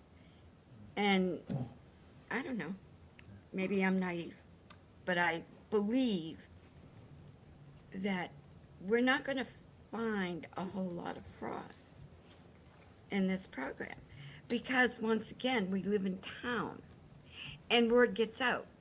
Oh, where are you going, Brian? Oh, I'm heading to the Cape this weekend. And then somehow or other, I don't know, in casual conversation even, you may let it out that you get a tax break here when everyone's going nuts, when the overrides take place, and now their taxes are going up way more than 2.5%. And the year after the override takes effect, you can count on being reassessed again, because it's the new way of towns getting money when they're having troubles with overrides. Thank you, Judy. Does anyone else have anything else they'd like to say? Liz, yeah, Very please. briefly. Thank you, Judy. While we were thinking of the amount of money that this would cost, I reminded myself, looking back in my notes, that this is a tax burden shift and I don't have it open anymore, but, oh yeah, I do. Section 5 provides that nothing will be granted. Each year, nothing will be granted until the Department of Revenue certifies the amount, and that amount is covered by the burden shift. So it's not coming out of the town's budget per se. Everybody that owns property is going to pay, and if it can't cover it, it doesn't happen. So, forgot about that until I reread it. Thank you. Or I knew about it, but yeah. Jay? Yeah, and Yeah, please. following up on that, I did some quick back of the envelope math. The burden's going to be shifted to everybody else. So let's say 100 seniors get it, and let's say they get the maximum amount of $1,500 each. That's $150,000. That's, we collect about $100 million in taxes every year, so that's about 0.15%. With numbers that small, you can just add them up to the average homeowner and what they pay. And I think if 100 seniors sign up and get the maximum benefit, the average homeowner will pay an extra $18 per year, which I think is what I spent on lunch today. So. Yeah, Nick said it would be at most like $30 per person. Oh, so he already said that? Okay. Well, then I- That's about how much I spend on dinner, so. Yeah, it's pouring a bucket into Turner's Pond and, seeing how the level changes. It doesn't. But it still increases the taxes for the majority Yeah, at yeah. the benefit of a minority. Yep. So I think we should acknowledge that, and it's for a good cause, but. Yeah. We're talking about increased taxes anyway, so I wouldn't, it's not a huge amount, but I wouldn't say it's meaningless. There could be families that $30 could be, so that they don't wanna pay. And those tend to build Right, on each other. $30 here or $50 here, and But good point. Tom, I can't regulate my audio. I would like to concur with that. Any raise in anyone's taxes, it just compounds. Although this won't, each year it'll be a different number, dependent on how many people apply and how much percentage of the 2730 the select board is going to authorize, whether it be 50%, 60%, 100%. And every year, and that's why there's a deadline for this program into the assessor's office, because they have to computate how everyone's taxes will be impacted by the amount that's going to go to this bylaw, this program. So every year it's going to be different. If it's $30 per, total property taxes minus the applicants to this program, but it could be $30 this year, It could be $15 the year after. Every year, it's going to change based on the number of applicants and the percentage of the 2730 the select board is going to allow. Thank you. That makes sense. Yeah. Thank you, Judy. Okay, I think we have some ideas. I think we've talked it through. I know there might be a question or two outstanding, but anybody want to vocalize what they'd like to see happen with this? Anybody have any thoughts about the article as it stands, changes, anything?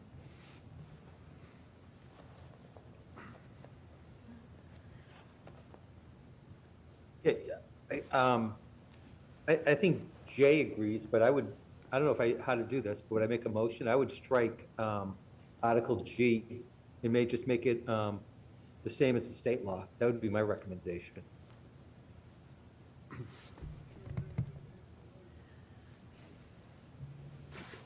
Are we taking, so I think the Board of Assessors or somebody ought to have some control over voting up or down on an application.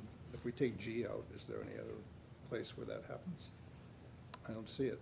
I don't believe so. No, I think there has to be oversight by somebody in the town because we're dealing with town assets.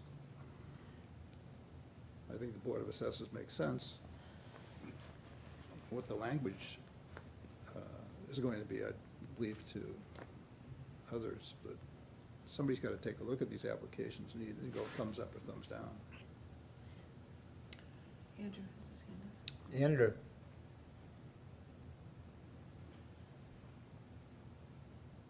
I am in favor of having some oversight to this program. Andrew? Yeah, if we're not changing,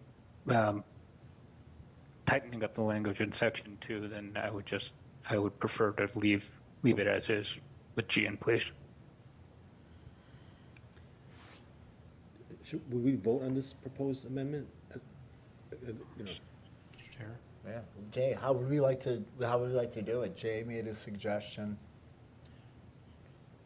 I mean, I don't want to step No, on you. no, I mean, tell us. one thing is, someone at the warrant committee could propose we adopt this unchanged, and then we could move to an amendment and vote on that amendment. I would like That's to make a certainly one motion. way to do it. Do you have a comment first, before the motion? More of a question, yeah. I mean, I feel like there have been a number of different issues raised in different pieces of this article as written. So would it, and I don't know if this is proper procedure, but could we go through and vote on different potential changes before we then vote on the final version of it?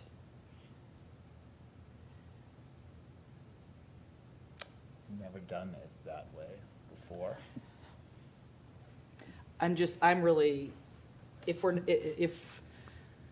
we're not voting for how it's written now, then I'm unclear how we get to, what we are voting on that incorporates or doesn't all of the various potential changes that have been proposed tonight.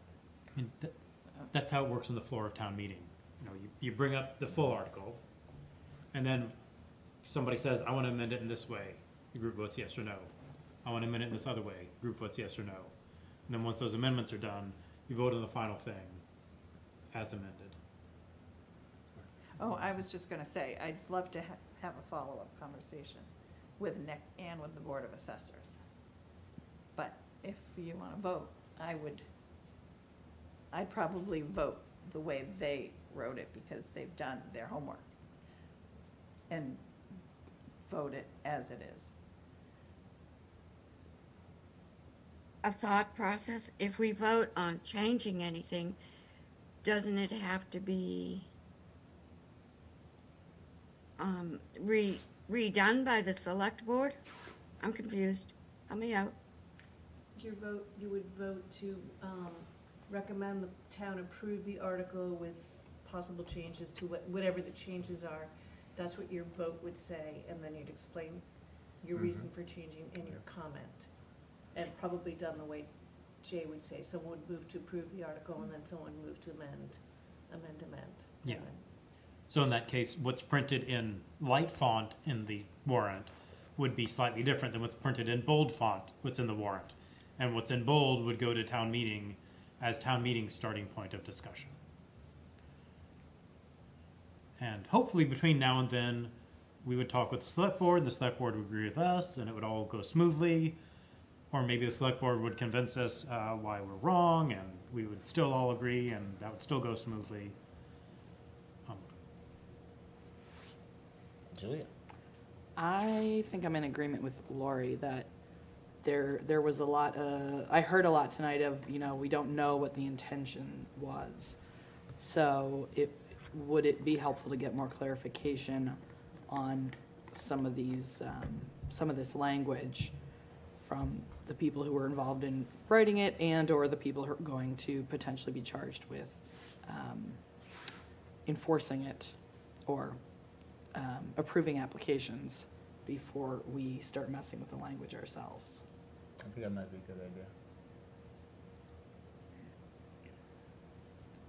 Liz? Well, I had hoped that we would have had some information about at least these highlighted things. And since we don't, would it be appropriate for you to email Mr. Milano, maybe other people, I don't know, but at least Mr. Milano, and say, these are the 3 things that we still don't, or 5 or 10, however many things that we still don't have clarity about. And if he could sort of explain to us, or someone in the select board, I don't know, what the intent was. Sure.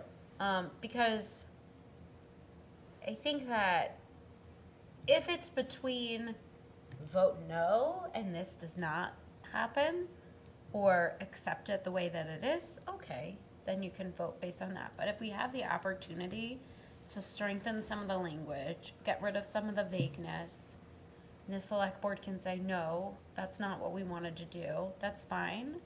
But if it's something that hasn't been considered, maybe it can be considered. I do trust that, they wrote this and thought about all the contingencies and whatever, but if we're having these questions, then everybody on the floor of town meeting is gonna have a lot of these questions. And so I think to the extent that we can answer those questions in advance through some back and forth discussions with the select board or Mr. Milano, I think that would save everybody time at town meeting and kind of answer a lot of those questions in advance. I think that would be good. Sure. I agree with Lori, was my long-winded way of saying How are that. people feeling about that, Ron? I mean, I'm getting the feeling that people aren't comfortable. There's a lot of questions, and there's language questions and intention. Jay? I'll play devil's advocate. I mean, sure, it's hard to argue against, let's spend more time and get more information, but just play devil's advocate. When Mr. Milano was in here, I think I'm quoting him and saying, well, we saw the wording that worked at other towns, and this is the wording that worked at other towns. So I don't know if we're going to get more than that. And I know we're sort of talking about the process, but to talk about one of the subjects that we're actually talking about, the select board last year looked at a historic district and decided that the language sort of wasn't fully baked enough, and one reason was because it was sort of vague as to who was going to do what and how are they going to enforce it and what were they going to enforce. And when I read G right here, what I read is trust the Board of Assessors to do the right thing. And I do trust the Board of Assessors, but I'd rather not put that in law. I don't like just saying, well, the Board of Assessors has the final say. I don't feel comfortable with that. And so, yeah, if it's going to be this language, if it's going to be include G or strike out G, we've just talked, and some people want an oversight, and some people don't. And okay, I've said my piece. So Thank you, Jay. I other people want to appreciate it. speak. Steve? Yes, thank you. I agree. It seems like there's some more information that needs to be had here. Listening to the commentary, it's a lot of questions. It was a lot for me to take in. I guess pretty much dominated by lawyers on our board here, but there's a lot of information coming at it. But I mean, there's a lot of questions I have too, and I honestly I have a problem with just moving forward saying, well, it's only X amount of dollars more, considering we're looking at how our real estate taxes keep climbing, and that's been articulated earlier. And I think at some point we need to take a mature look at it and figure out how are we going to ask these questions, because this is going to be an added burden to the taxpayers on top of what's coming down the pike, right? And there's not a whole lot of commercial property out there to offset all this. So I mean, I think it'd be great to ask more questions. I appreciate the members who asked for more time and more insights on this. I think it would be helpful for me as well.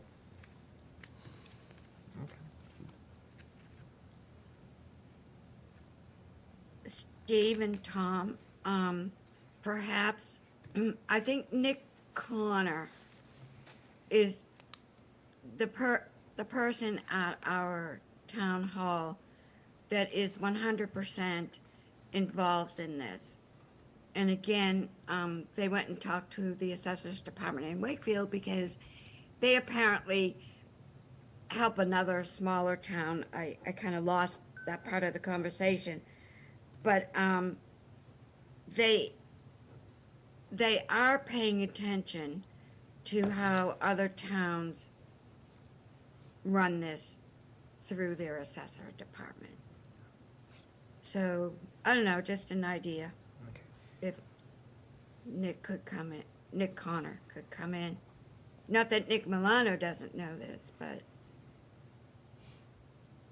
Well, thanks, Judy. So my feeling is we gotta bring some more people in. Julie, is that fair? Okay. It may not be till the beginning of next week, and we're good with that? Meaning we Yeah. don't have a recommendation in the warrant going to print. It would be in the warrant. Would or would not? It would. Because it's the end of next week. If they come in, if they can't come in, will we just vote, I guess? Yeah, we'll have to address it Yeah. the next couple of nights. But the warrant's not, the draft isn't due for a little while now. We still have some time. I thought it was going to print the 28th. No, we said the week of the 28th, which really starts on the 27th. It's just that week. So do we have that full week? And he probably has a little buffer. There was a little wiggle room, Yeah, is my there is, but, understanding. you know, we don't wanna. Right, we don't want to wait. But I mean, we could hear from Nick, you know, we could hear, tomorrow, we're gonna have town council in. I can see if maybe Nick can put something together for us for Thursday, but that's also schools. But we could carve out a teeny bit of time, to have maybe Nick and Mr. Collins come in if they can, addresses, maybe even Mr. Milano could come in tomorrow. Thursday, you And- mean 2 days from now, Thursday? Yes. I think Tomorrow's- if you email them these questions, maybe that could target Yeah. the discussion, so we're not talking through all the history. Yeah. So I can do that. Yeah, even if you can zoom in as opposed to doing Yeah, so I'll reach out to him, and I'll see what he can do for us, just to answer some of these questions. The highlighted language, G, renters, you know, approximate cost per taxpayer per year. And Andrew's point of one or more taxpayers who, The or, I Well, like the Ron's or. or. No, that doesn't. Andrew had the one or more taxpayers who, did each of them have to be, I The think elderly not. parent with the wealthy 61-year-old child Yes. living with them. They could be siblings. They're all over. We can Yeah. own property with anybody. Telling you, get me one of I think those. the timeframe too, doing like a 5 of 10 years could be more forgiving than 10 consecutive years. I mean, Yeah. that's another one, I think. 10 of 20, whatever number. 15. Okay.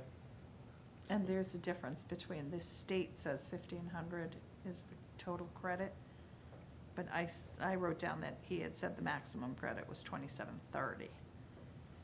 So we should figure out. Do you want us to Ask email him. you? Well, I those? will, but I didn't know if anybody, I didn't know if the since you were. Can I ask a question about that? Sure, Steve. Hey, sorry. And I didn't see this on there. If I missed it, I apologize. Does a taxpayer have to apply for this every year, or are they locked into this for as long until it gets reviewed? Is there an expiry on this? Is it 12 months? Is it more? It is a one-year program, Steve. Each year you need to reapply, Gotcha. because each year you do taxes. And Yeah. maybe there's 1 year that you do not qualify for the circuit breaker, and then the next year you do. I don't know how that would work out at the state level. And so each year, and also you have to get your taxes done on time to apply for this. Yeah. There's no extensions. And to Liz's comment about, yes, we can own property with anyone we want when we age. However, I wonder how, and we should put that down as a question, because say, well, you could own property with your spouse, because then the circuit breaker is based on income tax filing. But if I own, here's a good question I didn't think of. If I owned a property with Liz, I put her on the deed to my house. Thank you. We have no financial connections at all via state income taxes, right? I wonder how that would work. That I think. Correct. I think in an odd, strange way,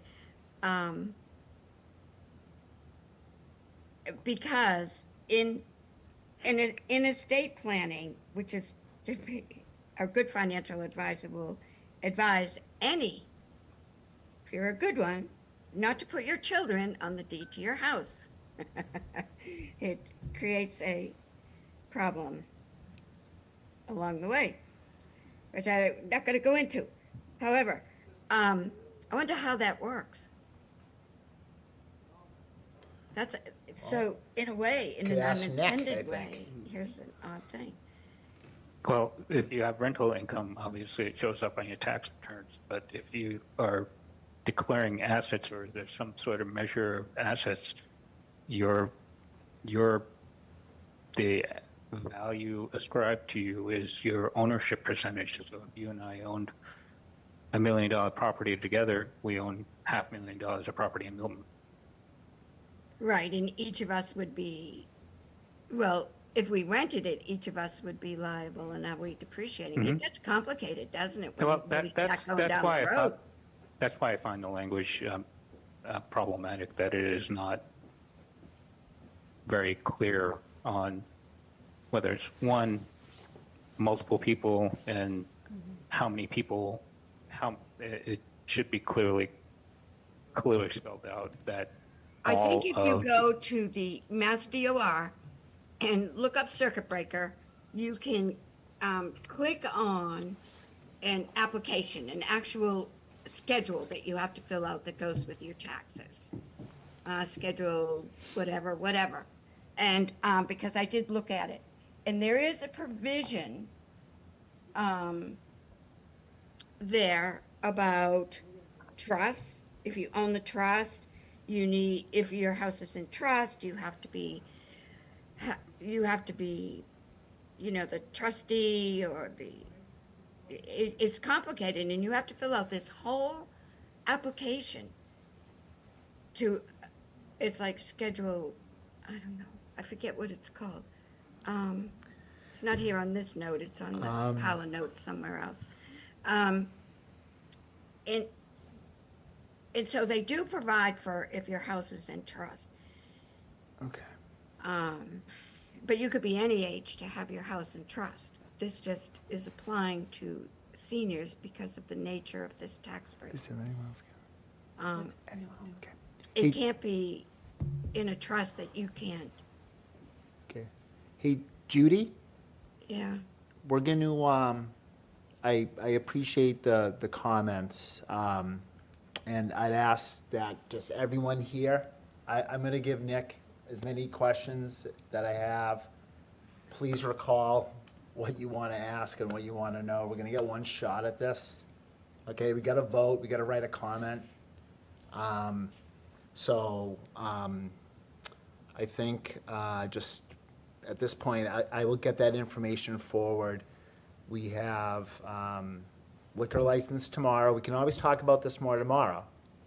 Okay, everything's on the agenda, but we have town council coming in, try to deal with the licenses, the articles concerning the liquor provisions. We can always go back if we have energy to discuss more, and then we have schools. And I'll be able to work something out, I'm sure, with the town administrator to come in and address this more. I'm just trying to be cognizant of the time in our next several weeks. Liz? Do you want us to email you the questions? It would be feel like really you have nice if you could. I just collect them and I just put them to Nick, like I did the liquor questions. It would be nice, or just make sure you ask him when he's here in the room. But I don't know, I'm kind of thinking we kind of tap for the night. I'm gonna be signing some comments tomorrow.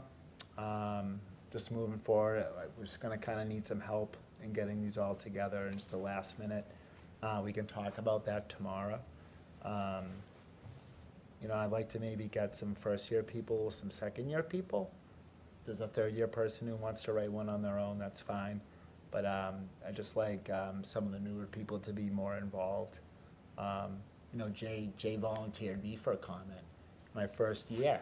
That was nice of me. It was very nice of you. And, you know, it was stressful. We had a very short town meeting, but it was an excellent process. And, you know, I really took the time to figure out how to do them, and I was much better positioned to help the chair during the regular town meeting. You know, Lori helped out and a bunch of other people, and be a good thing. So we can talk about a little bit more of that tomorrow, but please email me your comments about this.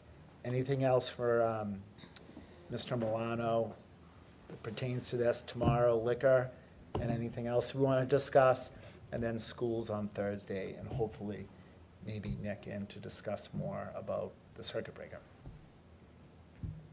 Anyone have anything else they'd like to add? Liz?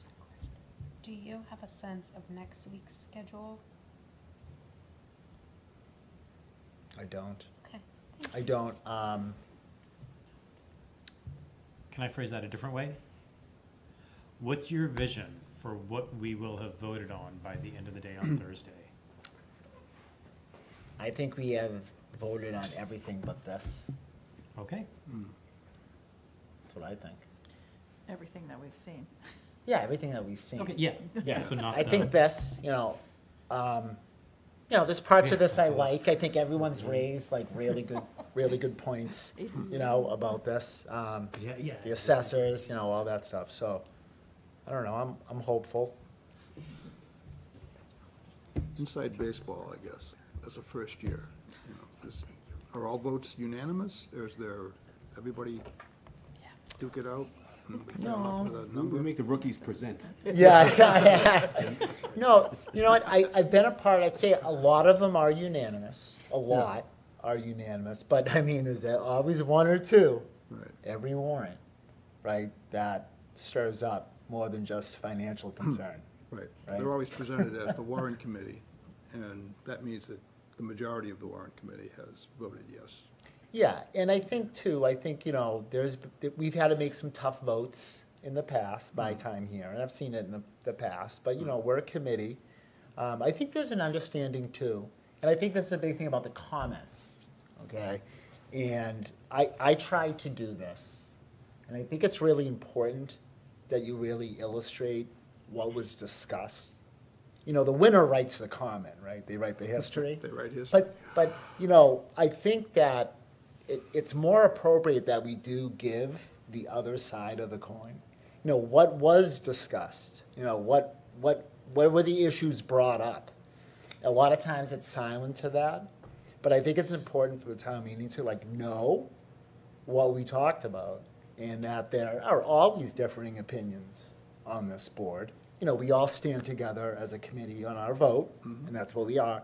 But, you know, we're all different people and all individuals, and there's a lot more on the table. So I think it's important to tell the town, like, this is what we talked about.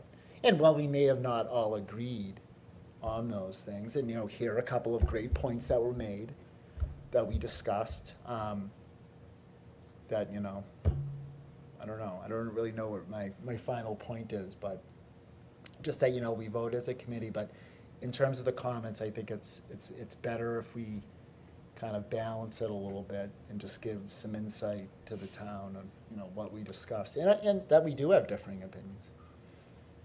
Okay. Great. Is there a motion? Oh, Lori, do you have any more comments or concerns? Yeah, no, I just would like to make a motion to adjourn. Thank you. Seconded by Julia. Thank We you. are adjourned. Thank you. Thank you very much. Thanks.